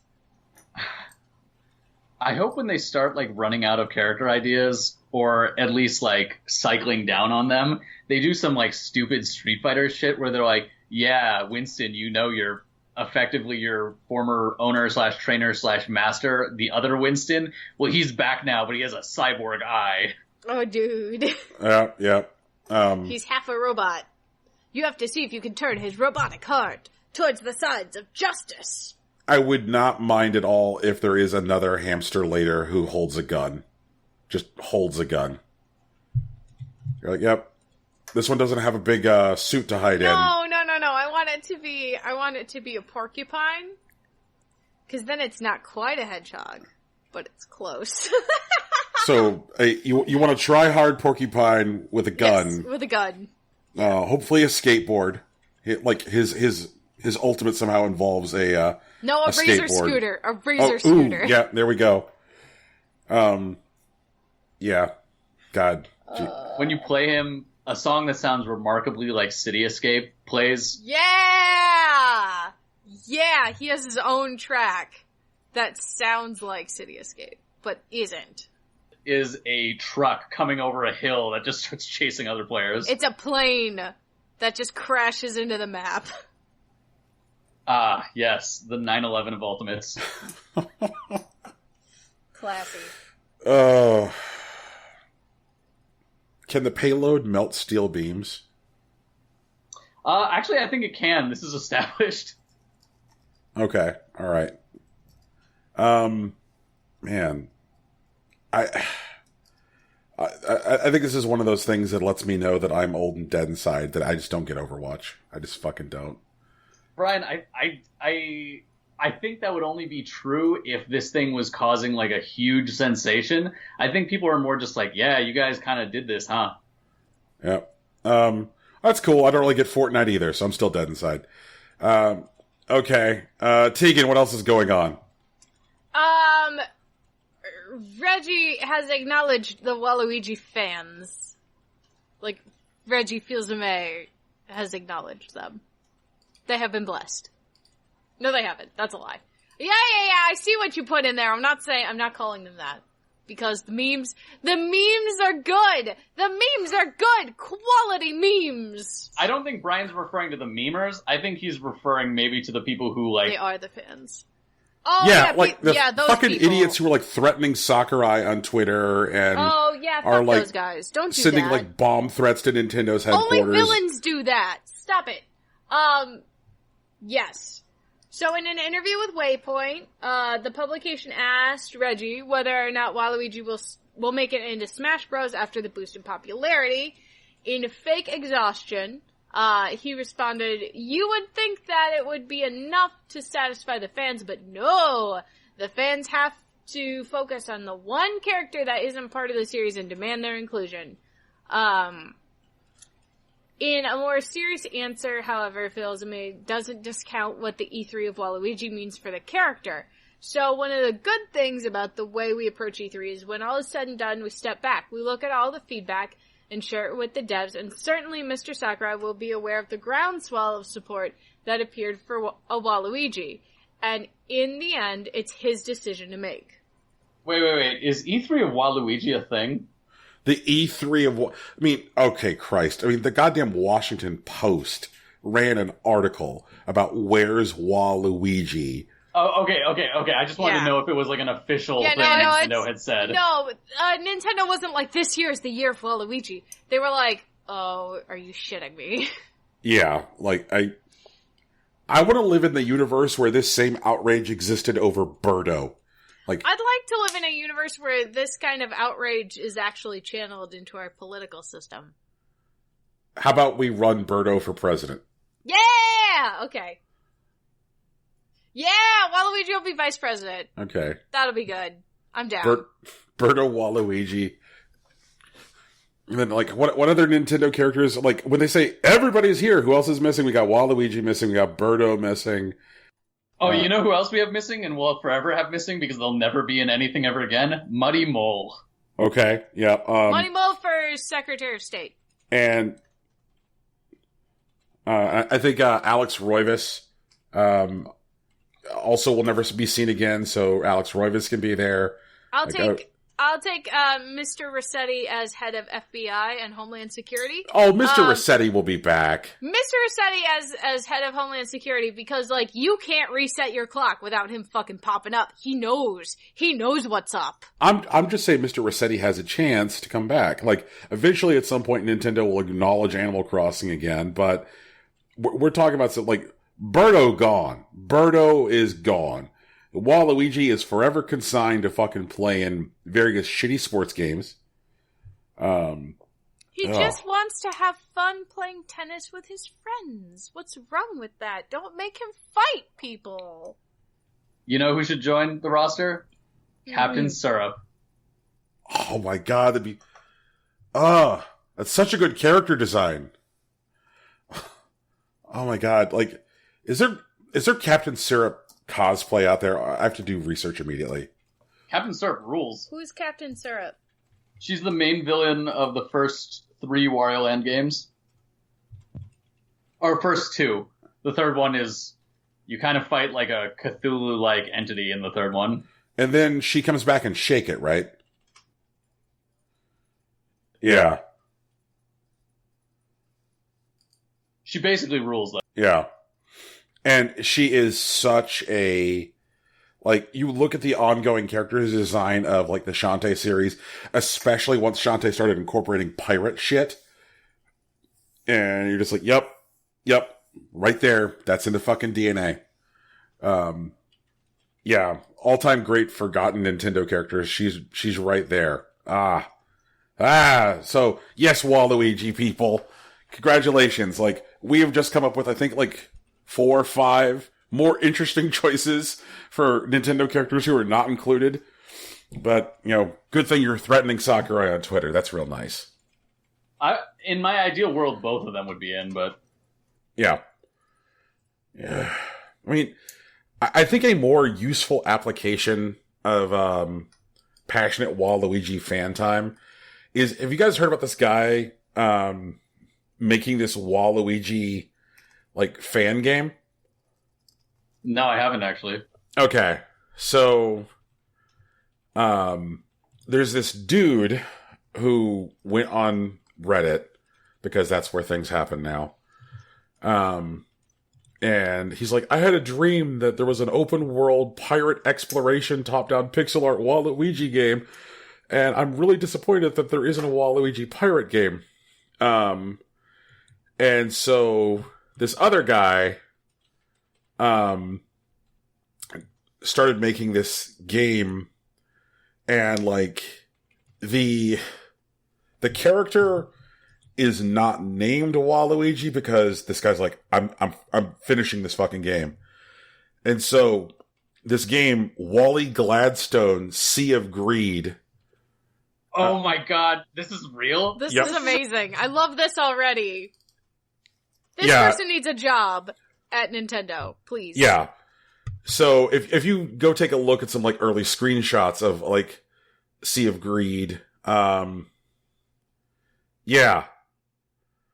So how about this, people who are like threatening Sakurai on Twitter? Do shit like this instead. This looks cool. This is a much better use of your time. Yep. And it will show your passion for the fan, for the creation, without being an asshole. So I'm super down with them doing this. I just was not imagining a medieval type setting. I was thinking it was going to be more like Donkey Kong 94 Buster Keaton-ass, like dude in overalls doing backflips type shit. Yeah, I mean, I'm down with what this guy and the people who are helping him with are doing. It's obviously there's a lot of passion there, and one thing that I give a lot of latitude to on creative things is passion. Like, passion will get you far. So I look forward to seeing more from this fucking thing. There we go.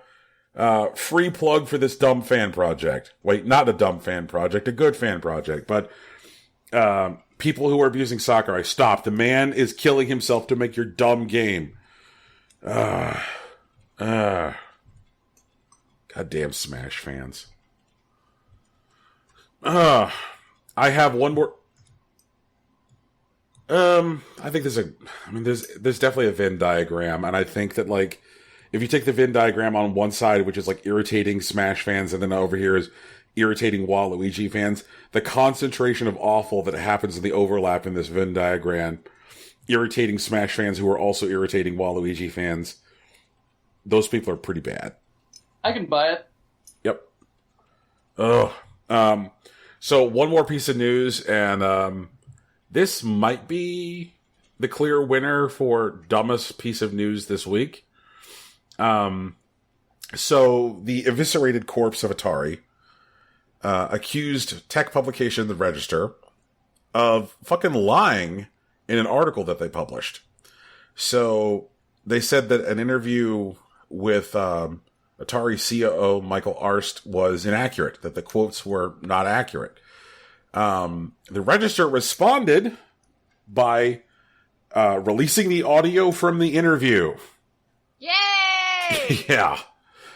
So during the Atari VCS launch event in San Francisco, Register wrote a critical impression of the console, or rather a prototype of the console. They found Arst's answers to be vague, unsatisfactory. When the article was posted on Atari's Facebook page from a buyer who was looking for answers, the company said, "Our executive sat with that reporter for half an hour and he wrote what he wanted instead of what we discussed with him. Sadly, irresponsible trolls are even in professional positions, I guess." The Register then released the entire audio from the interview, indicating that Arst said exactly what the Register said he said. So, funny side note to this,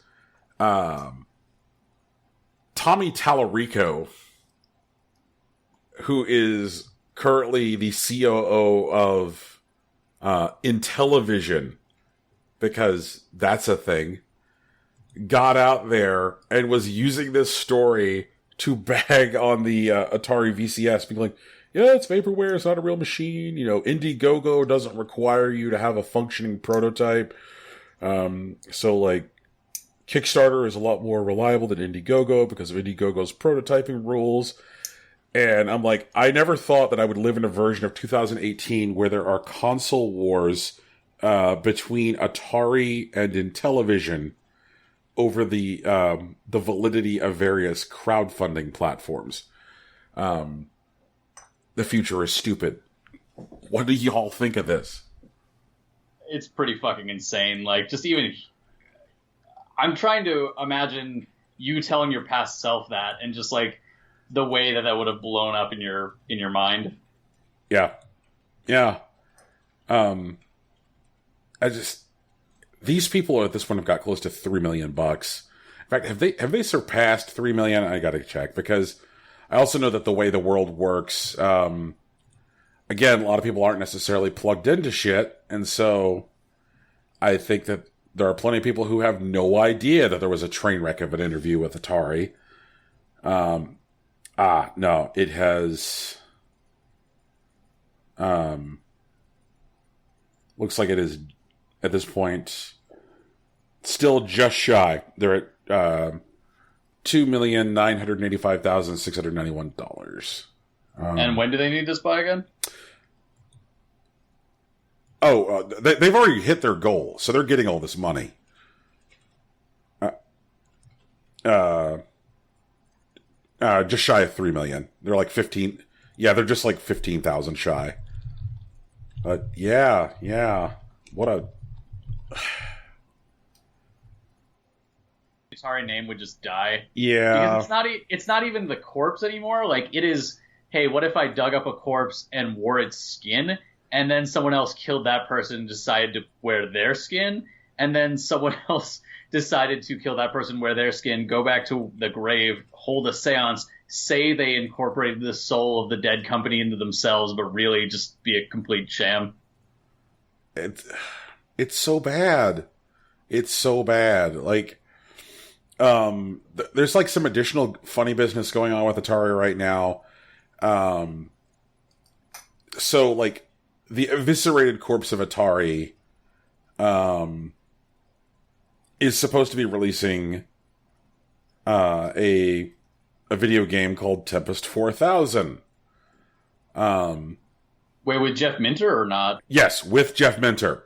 So after suing Jeff Minter, Atari then approached Jeff Minter and said, want to do a Tempest game? And Jeff Minter said yes, and they were supposed to release the game on PS4 and Xbox One last month. The release has been delayed because of some mysterious problem with the Xbox One discs. Now, like, there's no bottleneck or problem with actual production with Xbox discs. Like, no other publisher is reporting problems with like Microsoft's manufacturing for the discs. So the problem seems to be coming from the fact that like the minimum order quantity for discs on the Xbox One is considerably higher than the minimum order quantity for discs on the PS4.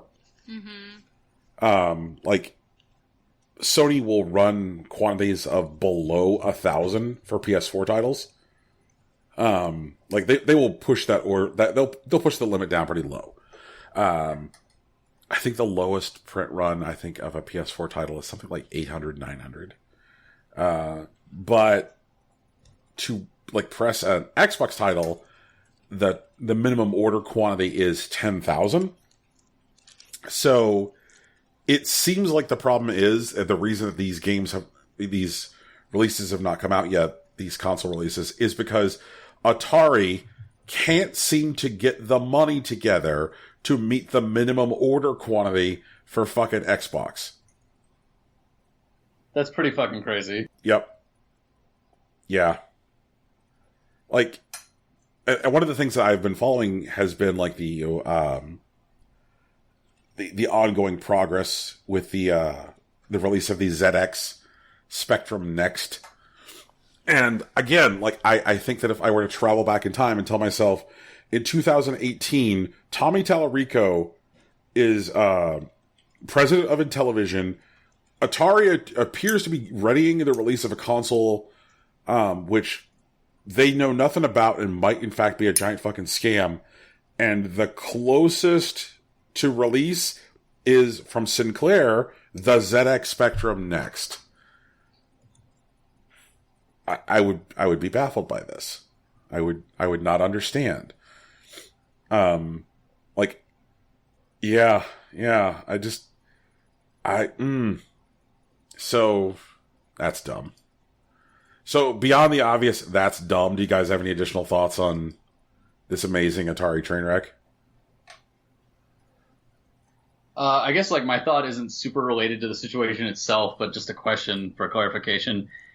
Is the reason that Sony is way more down with like smaller print runs because they're a Japanese company? It seems to be, that's definitely part of it. That a lot of the publishers who take advantage of it are definitely Japanese publishers. There's a lot of goofy, and it's often the very like highly sexualized like Japanese RPGs will run like much smaller print runs, like 2,000, 3,000 copies. Like let's see here, like the I think that also like oh god, I'm blanking on the name. It's that pretty much a Dynasty Warriors game, but titties. What's the name of that series again? God damn it. Sinrin Kagura. Yeah, those are primarily digital releases, but they usually do like limited physical releases as well. But once like Western publishers were like, hey, like people like rarity, people fetishize scarcity, then we started to see like the rash of small publishers doing short runs for PS4 games that are primarily digital. Being like, hey, if you want to own a copy of Spelunky that you can hold in your hand, even though you've been playing, so that's been like the main Western application of it, like, you know, fetishized limited release stuff. Yeah, and Microsoft is not really engaged in that space. Nintendo appears to be, because Nintendo is open to small print runs on the Switch. And Nintendo collectors are notoriously bloodthirsty, so that'll be awful. So, yeah. Would you guys like to hear about what came out on Steam today? Yes, I'm ready. I'll pretend I'm interested. Well, this is interesting because, Joe, I don't think you've been on since we've had this segment started. Wait, no, you have, because, all right, now I recall, because we had you on in January, which is... Okay, I remember, and we talked about the thing that was, like, posing as feminist, but was actually, like, this bizarre MRA, like, weird... Yep, and we talked about how fucking pandas are shitty. Yep, okay, all right, so, yesterday, a record low number of games seem to have came out on Steam. It was only 44 games yesterday. Is it because of the summer sale still? Yeah. It seems to be that the summer sale has the various monsters like holding back their wares. So far today, as of time of recording, there are already 6 games out. Today's games include Hat Hunters. It is a free game. Hat Hunters is a local multiplayer game for 2 to 4 players. Each player controls one character amongst identically looking players and AIs. Try to find your way to victory without attracting too much attention, or you will be the main target of the Hat Hunter. It's like Spy Party, but with an AI that's trying to kill all y'all? Apparently. Huh. It's weird because I'm looking at it and it kind of looks like it lives visually somewhere between like Spy Party or Hidden in Plain Sight and then like a shitty Bomberman clone. I'm down with the second part. Yeah. So, I don't know. It's definitely not as exciting as our second title, Adolescent Santa Claus. That's what they call me. This visual novel game tells the story of a cute little Santa Claus misspelled, appearing. It was Christmas Eve, but my life was stagnant and boring. I was all alone in the corner of the room until I was visited by a strange girl who claims to be Santa Claus, misspelled again. Playtime, 20 minutes, visual novel. Features of game build, free game. Full of voice and beautiful CG, beautiful misspelled. Short visual novel to enjoy lightly.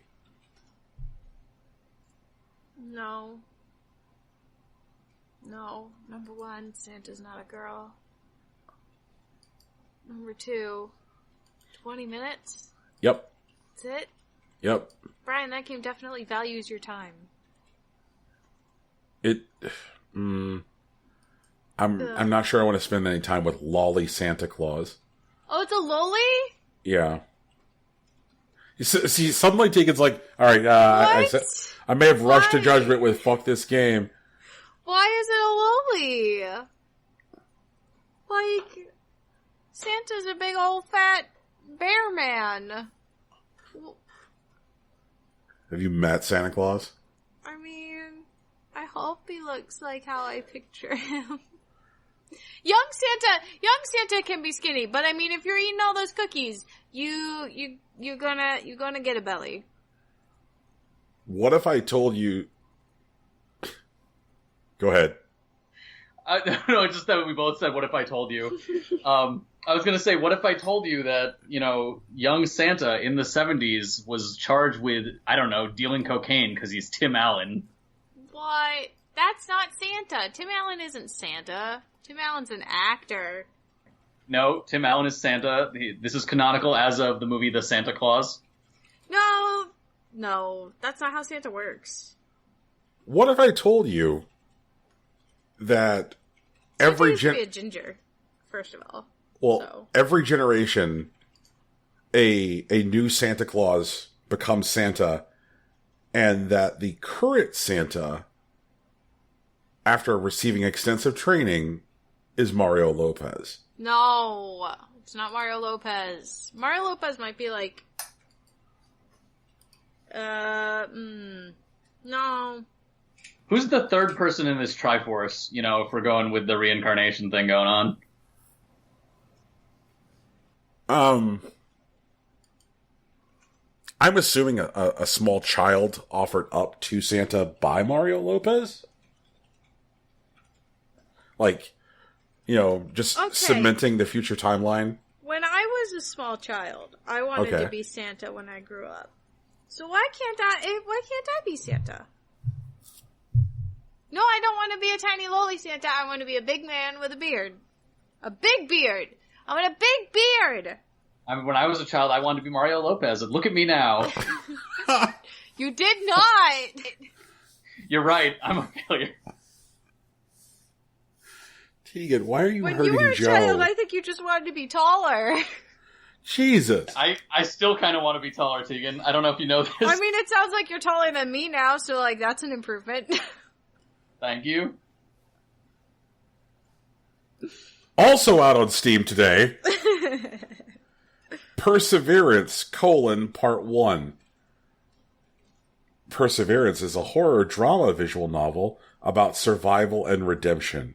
In Part 1, you play as Jack, a father who is struggling to keep his family together, and finds himself in the middle of horrific events. You play as Jack Cutter. Let's see here. Blah, blah, blah. Research conducted at a nearby military base. Blah, blah, blah. Not Jack the Ripper? This game doesn't look like complete trash, which is better than I can say about most of the things we cover in this segment. Nice. Yeah. Is it bad that when you said Perseverance, I thought you were going to say Spot the Liar? God, I wish that was a game. When you started describing it, I immediately thought of Corpse Party. Yep. It definitely looks like the people who made it have played Corpse Party. Gotcha, okay. Yeah. Then we have Welcome to Chichester. When the self-proclaimed best secret agent in the world starts his week-long holiday, he's anticipating more than a simple hiking holiday with a grizzled guide up an unnamed mountain. Unfortunately for him, his enemies decided that'd be far too boring.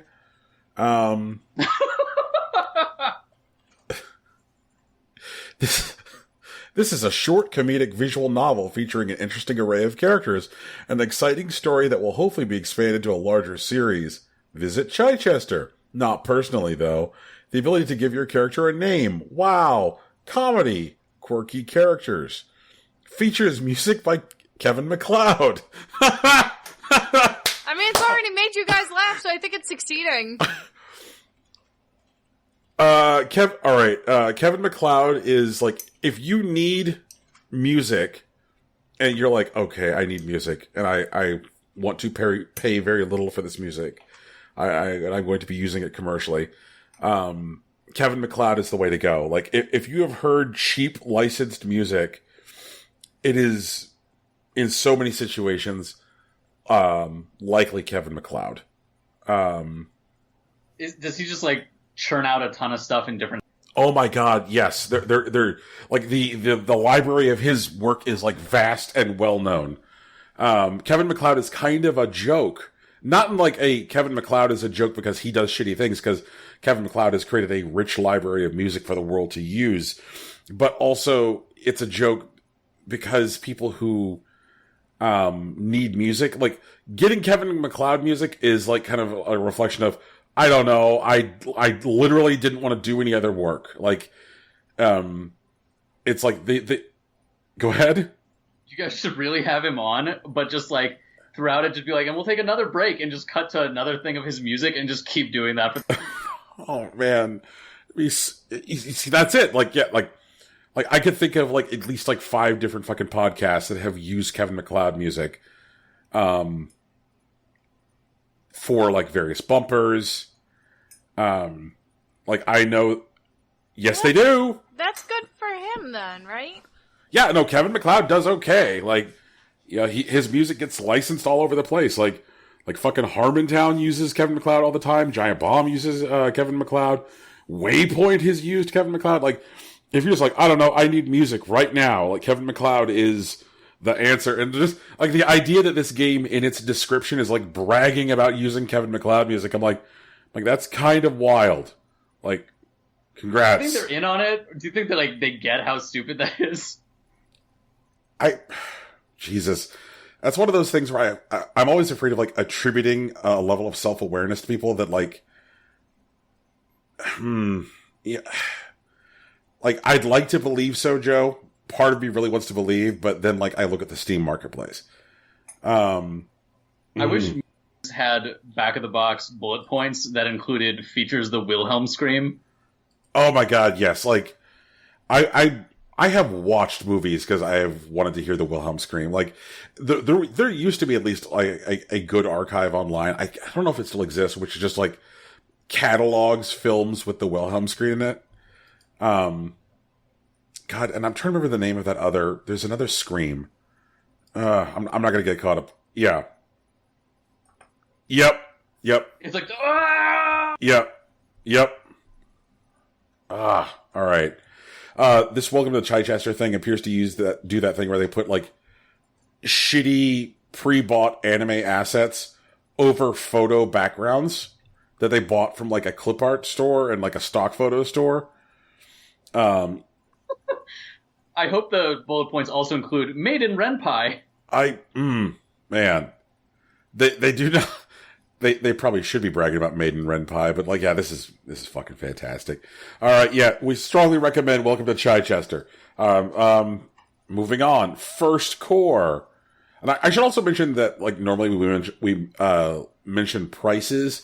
The reason I didn't mention any prices for the last three is because all three of those were fucking free. However, First Core will cost you $10.99. It is the first line of defense against the zombies that live in the garbage of the cities. As a new recruit, your job is to gather garbage and fight the animals in the waste. When you start to earn money from recycling garbage, you can buy better and stronger weapons. At this time, you could even buy a new cyborg body. Set in the near future of 2035, you are a garbage collector. You start as a simple human that earns money from gathering garbage. If you recycle that garbage the right way, you will earn a lot of money. You can use the money to buy better and stronger weapons, or one of three cyborgs.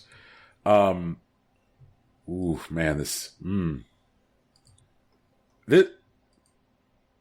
I say this because these words have a very specific meaning. So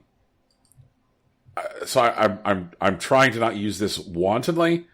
This game looks like a fucking N64 game. Okay. Yeah. Like in a cool throwback way, or like... I think in a way which is entirely unintentional, because there's like a few ways they fail the look, but like... Man. So much so I'm actually... Little bit. Let's see here. I have provided the link to First Core, so that way we can now have the superb radio, which is people clicking a link and then looking at a thing. Please, Brian, I think you've misplaced your hatred for this. I'm pretty sure what you meant to say was 2003 independent PC mod. There's some... Yeah. There are so many good T-poses in... Yeah. Oof. Sumptuous. Yeah. Yeah, this is a Hall of Famer right here. Okay. I'm now looking at some of the indoor shots, and yes, this does look like an N64 game. See, man, I'm... Alright, thank you. You're not crazy. The outdoor shots, not as much, but like, yeah, those indoor shots, holy shit. Yep. Yeah. Okay. Yeah, this is... I mean, we see a lot of bad games in this segment, but this is special. This is something special. Our last bad game today is I Hate Heroes: Rocket Man for $4.01. It is the first chapter in the VR superhero platformer series I Hate Heroes. Play as Rocket Man, a superhero trapped in the hell prison of the greatest supervillain the world has ever known. Use your rocket thruster hands to zoom to the ground, grab massive air, avoid death, and collect keys to escape. Yep. And it's a first-person dive and jetpack simulator. Yes. Oh, man. Unless these people really got it right, which I'm going to put it out there, I don't think they did. That sounds like the worst experience of my life. I should also mention it's in early access. Wow, this looks bad. Ooh, yeah. You know, like, I love that there is still that, like, shitty gold rush of VR. That there are people out there who are just cranking out trash, because they know that there are people with headsets who are looking to find something to do other than go to Pornhub.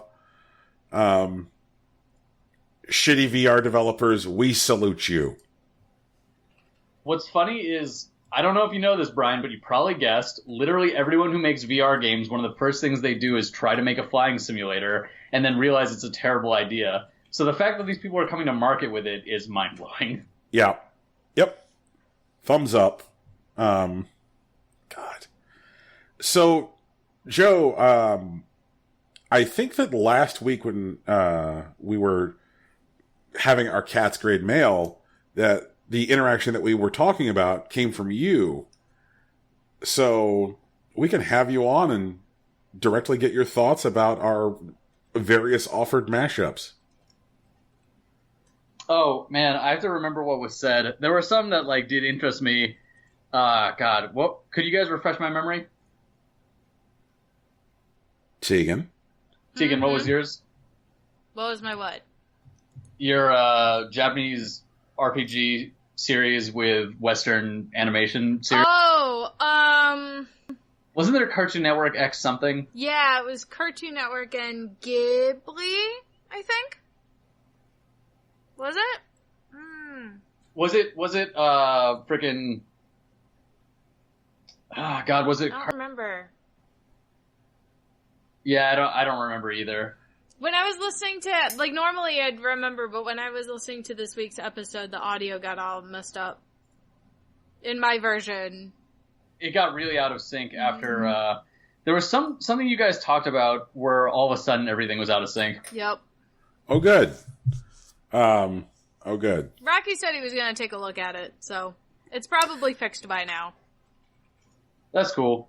So, you early access, y'all got the good... Y'all got the early access version of Impossible Coin!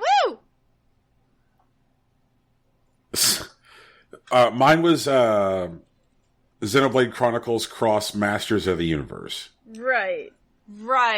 That was going to be great. I don't like Master of the Universe as a story, but as a setting, that'd be sick as fuck. Yep. Super down, dude. One thing that was odd was someone, like, piggybacked on my Looney Tunes X Shin Megami Tensei and said Looney Tunes X Persona, and I'm curious as to why. Was that you, Tegan? I think that was Rocky. Yeah, that sounds like Rocky. Okay, I wonder if it's just, like, he's into Persona or if he had, like, a substantive reason. Because, like, my thought would be, like, oh, if it's, like, Space Jam era Looney Tunes, then yeah, I understand. But if it is, like, classic, like, surrealist Looney Tunes, like, with going to Mars and shit like that, I would very much like it to be original Shin Megami Tensei, so it's, like, dark and weird as fuck. Yeah, that'd be good. But yeah, I had a follow-up question, I guess. So last week it was about, JRPG developers with Western animation studios, but this week I was like, hey, what if you switched it around and it was Western RPG studios with Japanese animation series or studios? And I offered up, as an initial offering, a Mass Effect style game made for Outlaw Star, speaking of things that aren't that great of a story but have a really fucking cool universe. I would love to just be able to go to all the planets in the Outlaw Star universe and not have to follow the plot that kind of gets up its own ass at the end. Could we also do that with Cowboy Bebop? Oh, hell yeah. Yeah, that'd be great. So are you specifically looking for, like, cross the two properties or just handed to a Western RPG studio? And to do a Western RPG studio, and I realize I kind of violated that with Red Dead, but you get the idea. Okay. I want to give Don't Nod access to Maho Shoujo Madoka Magica. What does Don't Nod make? They're doing, like, Life is Strange and stuff. Ah, okay. So, and like, Vampire, most recently. Yeah, Vampire, like, big storytelling stuff with, like, fight sequences. Like, I'm down, because Madoka Magica has a lot of really good talking that you don't necessarily need. Like, the fight sequences look cool, but, like, you could just do the real cool ones in cutscenes. That'd be okay. Ooh, Brian, unless you have one right now, I just thought of another. Have at it. CD Projekt Red, Berserk. Oh, jeez. Oh, wait. Are we going to be attacked by bad CG? What? No, it is 1997, no motion on screen, basically a manga and anime. Okay. That's fine then. That's fine. I'm on board for that.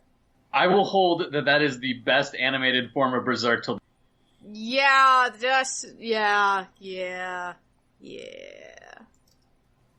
It's a great series with one of the weirdest endings of all time because clearly the manga was still going on. Let's do...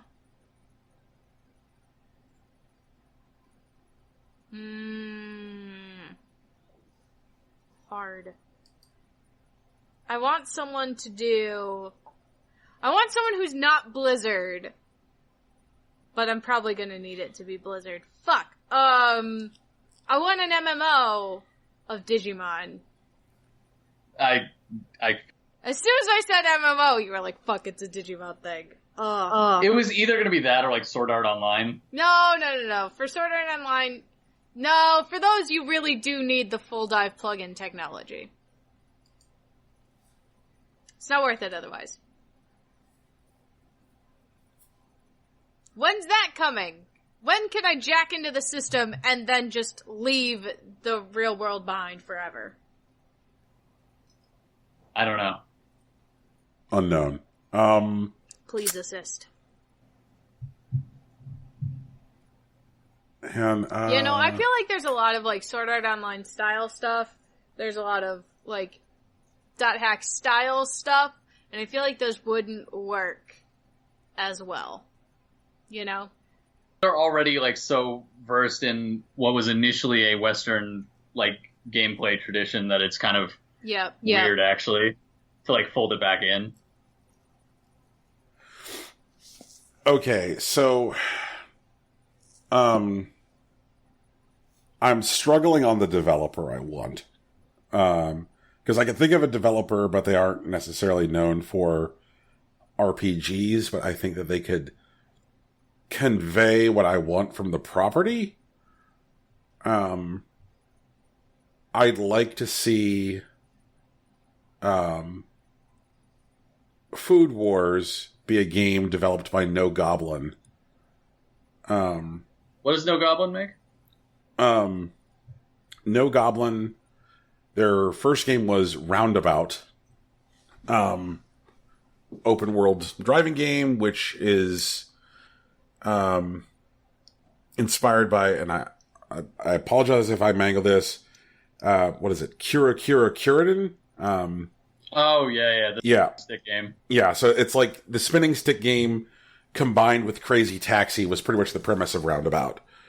And then they did 100-Foot Robot Golf, which is exactly what it sounds like, where you're controlling a bunch of cool fucking, like, mechs playing golf. And they seem to have, like, an irreverence and an already an existing, like, fondness for, like, bullshit. And I'm like, I think that, like, an irreverence and a fondness for bullshit would probably be needed to make a palatable Food Wars game. Like, there are probably some, like, obvious answers there, like, say, handing that property to, like, Trinket that did, like, Battle Chef Brigade or whatever, but, like, that just seems too obvious a through line.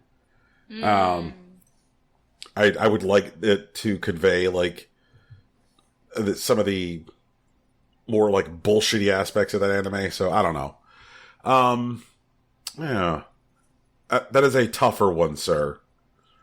Because because, like, Western RPG studios, there's fewer choices. Or fewer good choices.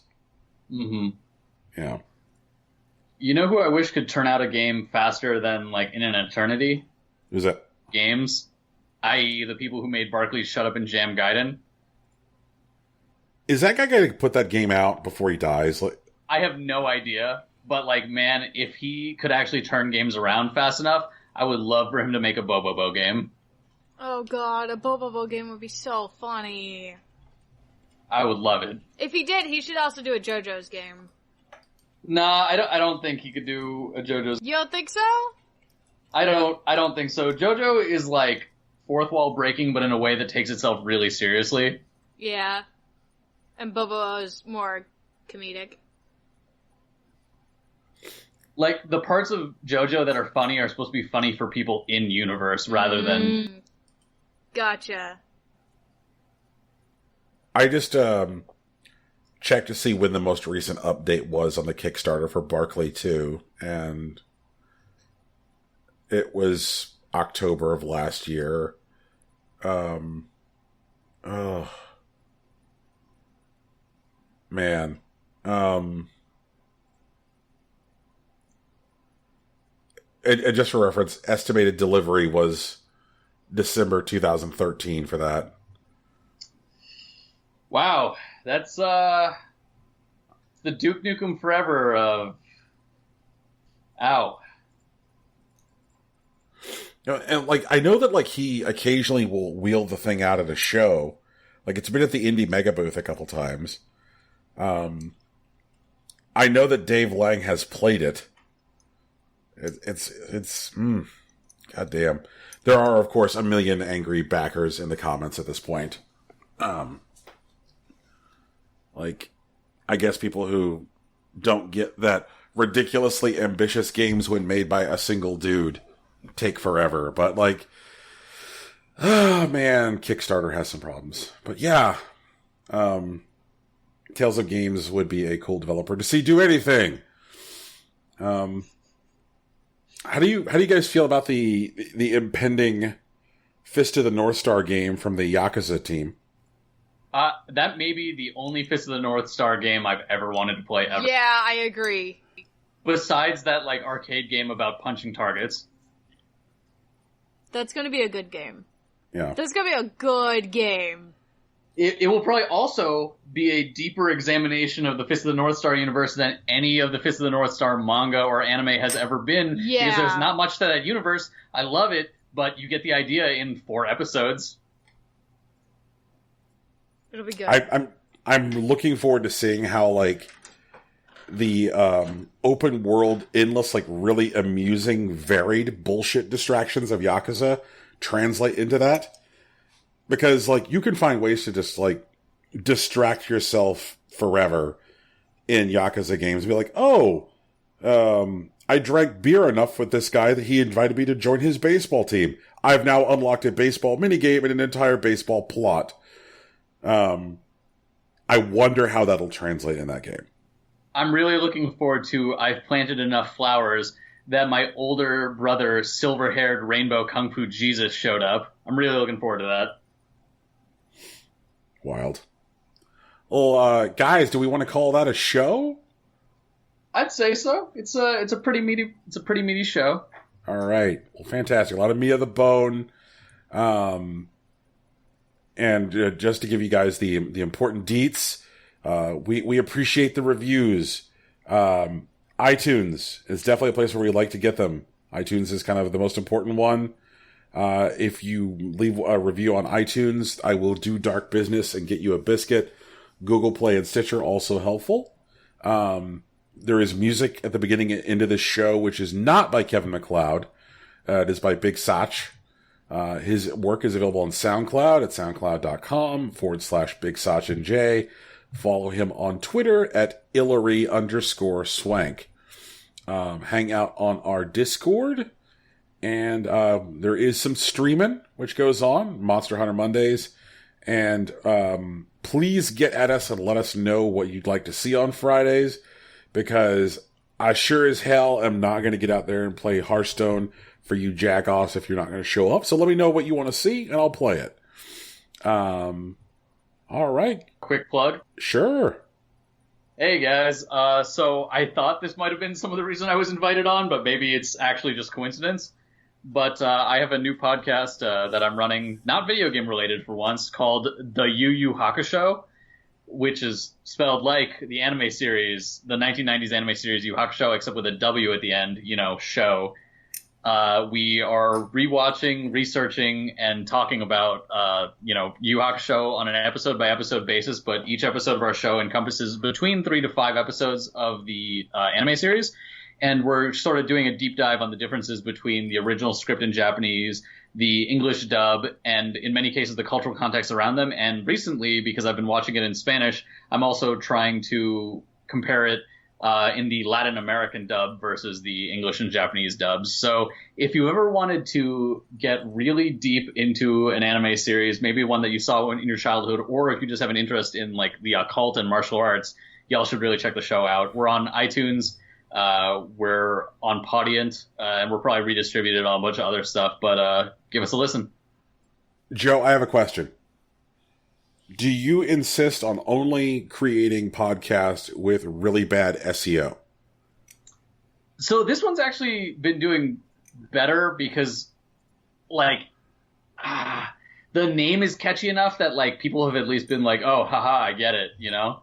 But yeah, it's pretty bad. I used this joke on Twitter already, but have you heard about my other idea for a really bad, good SEO podcast title? What is I have it? not.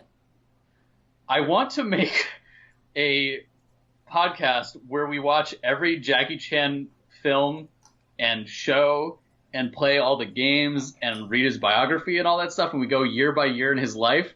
And what I wanted to name it was The Church of JC of Latter Play Saints. That's great. So, That's thanks everybody great. for listening to Impossible Coin. I'm done. I'm done. Brian's done. Doing it someday. Yeah. Do it. Do Ugh. it. I'm down. Thanks for listening, everybody. Peace. Bye. Dude.